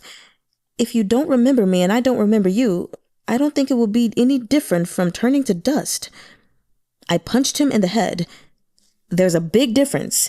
Even if you don't remember me and I don't remember you, we might still meet again. That's still better than nothing. Anyway, how can you be sure that we won't remember each other?" I snatched away the piece of jade and dropped it so it broke in two. Jing Yuan shuddered. Spiritual energy poured out, and he looked normal again. I gave him one piece of jade and kept one for myself. "This is an ancient spiritual jade. If we take it with us when we go to the underworld, maybe we can keep some of our memories. In the future, if you and I reincarnate and match these pieces of jade, we'll remember that we were brothers in this lifetime." Later, Jing Yuan and I, and the Hmong boy, were gathered in by an official and taken to the underworld. The Hmong boy's revenge was already complete, but he still had felt some discontentment, so he had lingered in the land of the living, unable to enter the underworld. "But now I'm over it. Emperor Taizong was even more unlucky than me. Why should I keep brooding? I want to reincarnate and have a wonderful new life." I stood on the Nai He Bridge and saw him heroically slurp down a big bowl of Mung Po soup. Footnote number 17, for those of you who don't already know, Mung Po soup is served to dead souls in the underworld on their way to reincarnation, which causes them to forget their previous lives so they can be reborn without burdens. He waved easily to me and Jing Yuan. "I hope to see you in the next life." I waved back at him. "See you in the next life." "See you in the next life." I repeated the words, this time to Jing Yuan. I had no idea whether that piece of jade would let me remember this life. I brought the mungpo soup up to my mouth. Living and dead, everything I had experienced appeared before my eyes. At last I understood the saying, all is empty. Obsession, resentment, attachment, everything that went into a life, at the end of it, was empty. So why should there be another life? I didn't understand, but I wanted another life. I wanted to see whether, in my next life, I would still remember Jing Yuan. 7. Teacher said to me that if I dared to make Agui do my homework for me again, he would make me copy the Analects 100 times. I knew it had to be Muqin who'd squealed. He was only a year older than me, and always pretending to be obedient to win our parents' favor. Perhaps it was like grandmother said, and we had been enemies in a past life. If so, I must have owed him money. I wasn't going to pay attention to him. Everyone who put on airs like this was a hypocrite. Ignoring him, as I was doing, was the conduct of a true man. Today my two uncles Juan came to visit and finally rescued me from teacher's monstrous clutches. I like Uncle Juan best. He's friendly and handsome, and he smells nice, and always gives me rare toys. Muqin said moodily to our father, Muling loves little Uncle Juan so much. Father should just give him to little Uncle Juan to be his son instead. Little Uncle Juan said, that won't do. Wanling doesn't sound as nice as Muling. Eldest Uncle Juan and little Uncle Juan also took me onto their ship to play. Their ship had everything. It was even better than my house, and the servant girls were prettier than at home. I asked little Uncle Juan, when there were so many pretty girls, why didn't he have a wife yet? Little Uncle Juan said, it's precisely because there are too many pretty girls. If I marry one, I won't be able to look at the rest or touch them. And that made a lot of sense. But when little Uncle Juan said it, he was smiling. When he smiled, he was much more beautiful than those servant girls, and I thought that he was just saying it to tease me. Little Uncle Juan took me up on the deck to play too. Next to us, a ship approached the shore. In one of the ship's windows, I saw two people talking. I thought one of them looked familiar. Little Uncle Juan suddenly let go of my hand, turned, and went back into the hold. He had been in a rush to leave. I didn't leave. I kept staring at that familiar person. He seemed to sense me looking at him and looked back. He was probably the same age as little Uncle Juan. When I saw him, I thought of ink-wash paintings of immortals in flowing robes, handsome, and also somehow close. I smiled at him and waved. He smiled back at me. Then the person he was talking to went to the window and closed the window sash. That night, I slept over on the ship. Little Uncle Juan seemed to be in a bad mood. He sat by himself in a dark little room and drank a lot of wine. And he didn't let the little girls come keep him company. The next morning, little Uncle Juan didn't leave his room. I ran up on deck, hoping to see that ship and the familiar man again. But all I saw was the butt of a ship. It had already left. I went back inside in a huff, had breakfast, and went home. Maybe it was an unlucky year for me. When we were almost at the gate, a sedan carrier fell, and I fell too, out of the sedan. I limped out and stood up. The carriers were arguing with the sedan that had bumped us. That sedan seemed to belong to the family that had just moved into the house next door, so my family's steward and their steward were trying to smooth over the argument, saying that this incident shouldn't interfere with the friendship between two neighbors. As I stood there watching, the piece of jade around my neck suddenly fell. I bent down to pick it up, but someone else's hands picked it up for me. It was a little fellow about the same age as me. He smiled at me. The way he looked at me seemed incredibly familiar. Around his neck was a piece of jade like mine. He handed me the piece of jade and asked, "What's your name, Ge?" All right, y'all. Finally made it through these chapters, these two extras, and I'm not gonna lie, It was rough. It was really rough because as I was reading, I was trying so hard to figure out what was going on.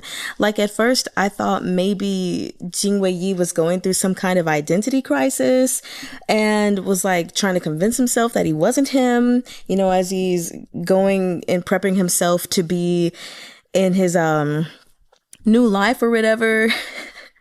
And I was just like, okay, what's happening? Or is there really a ghost that is possessing him? Because if so, this is kind of weird. And so finally figuring out, you know, when Liu Tongyi was like, who are you? And then we got to it. I was like, okay, so this guy really is a ghost. And in the end of all of those pages that I read, though I thought the story was nice, I'm gonna be honest, I could have done without them. Like, I know that Liu Tongyi was a major factor in this whole thing, and we got a little insight on how things happened. However, I didn't really care to have that insight. I didn't need to know exactly how all the scheming and stuff happened while Jing Wei-yi was out of it after he took, you know, the whatever, the pill or whatever. It just, that could have been left unknown to me and I would have been perfectly fine. Like, my heart wasn't burning to know exactly what happened. And then I just really did not care for being in another person's thought and mind, essentially. This ghost, Zishu, I think, I don't even remember his name. It was just kind of one of those things where we've made it through the entire story. We were 90 pages out from the end, and you bring in an entirely new character. So for me, I think that's the thing that was just kind of turning me off to it a bit. And like I said, I get it in a way, like the importance of it from the respect of Liu Tongyi and learning more about him and seeing even all the way back then that he was fully in love with Jing Wei-yi, which I wouldn't say that I knew he was in love with him, but I had mentioned before that, you know, on a couple of occasions that I did think that he liked Jing Wei-yi based on the interactions, like when he gave him the gift or when he was like, okay, I'm not going to call you Zhan Se anymore. You know, just interactions like those. So I get it from that perspective, but I'll be honest, and I'm sorry if y'all hear that closing door, I did not really care for these chapters, and it was even harder to read because at some point the power in my bedroom just decided to die out and it wasn't turning back on. So it's back on now though. Yeah, that was just, I don't know. One thing I will say though, actually no, I won't, because I mentioned it while we were reading, and that was about the strong tea versus the weak tea. I don't think I have any other notes here. No, I don't. The only other thing that I can say is clearly the Jing family line is just cursed with misfortune, because even these Jing brothers have such a sorry life. I'm like, Jing Wei-yi, it's not just you. It's also them. That's so funny. So funny. Anyway, that is all for today. The next time we read, we will be reading the last two extras. One is called Intoxicated and the other is called Sour Soup Noodles. I've already looked at the first page of this one and I see Zhan Se and I. So we should be back with our main couple. Thank the heavens. That was the other thing. Like, it was really confusing for me when reading the first two extra, well, just the first extra before we found out, like, for certain what was going on, because I was reading in Jing Wei-yi's voice. And at first I thought about switching it as soon as I realized that it was someone else talking. But I was like, no, I don't want to switch to a different voice and then find out Jing Wei-yi was just struggling internally with some weird thing. And I'd been voicing him as someone different the entire time, which, don't get me wrong, I mean, it could have worked out supposedly, but you know, it was just a little difficult. So I'm glad that I'm over it. See, this is what I'm be saying. A lot of times I read stories and the extras just aren't doing it for me. Like, I didn't need that sordid story. Like I said, I get it. I didn't need that sordid story. I just wanted, after all of the up and down roller coasters that I had experienced with Jing Wei and just his life. Also, I didn't mean to say sordid, but just like really sad. My bad, y'all. I wanted some fluff. I just wanted the happiness. That's it. Extras, y'all really be killing me sometimes. Most of the time. Anyway, please let me know your thoughts and reactions in the comments. And the next day, tomorrow, well, it'll be tomorrow for you guys. Some other day for me. So sorry. Friday for me. It'll be the last 2 chapters. So that is, it looks like 25 pages. Hold on. 25, 35, 40. Yep, 25 pages. So let's get ready for that, you guys. Well, I Neiman.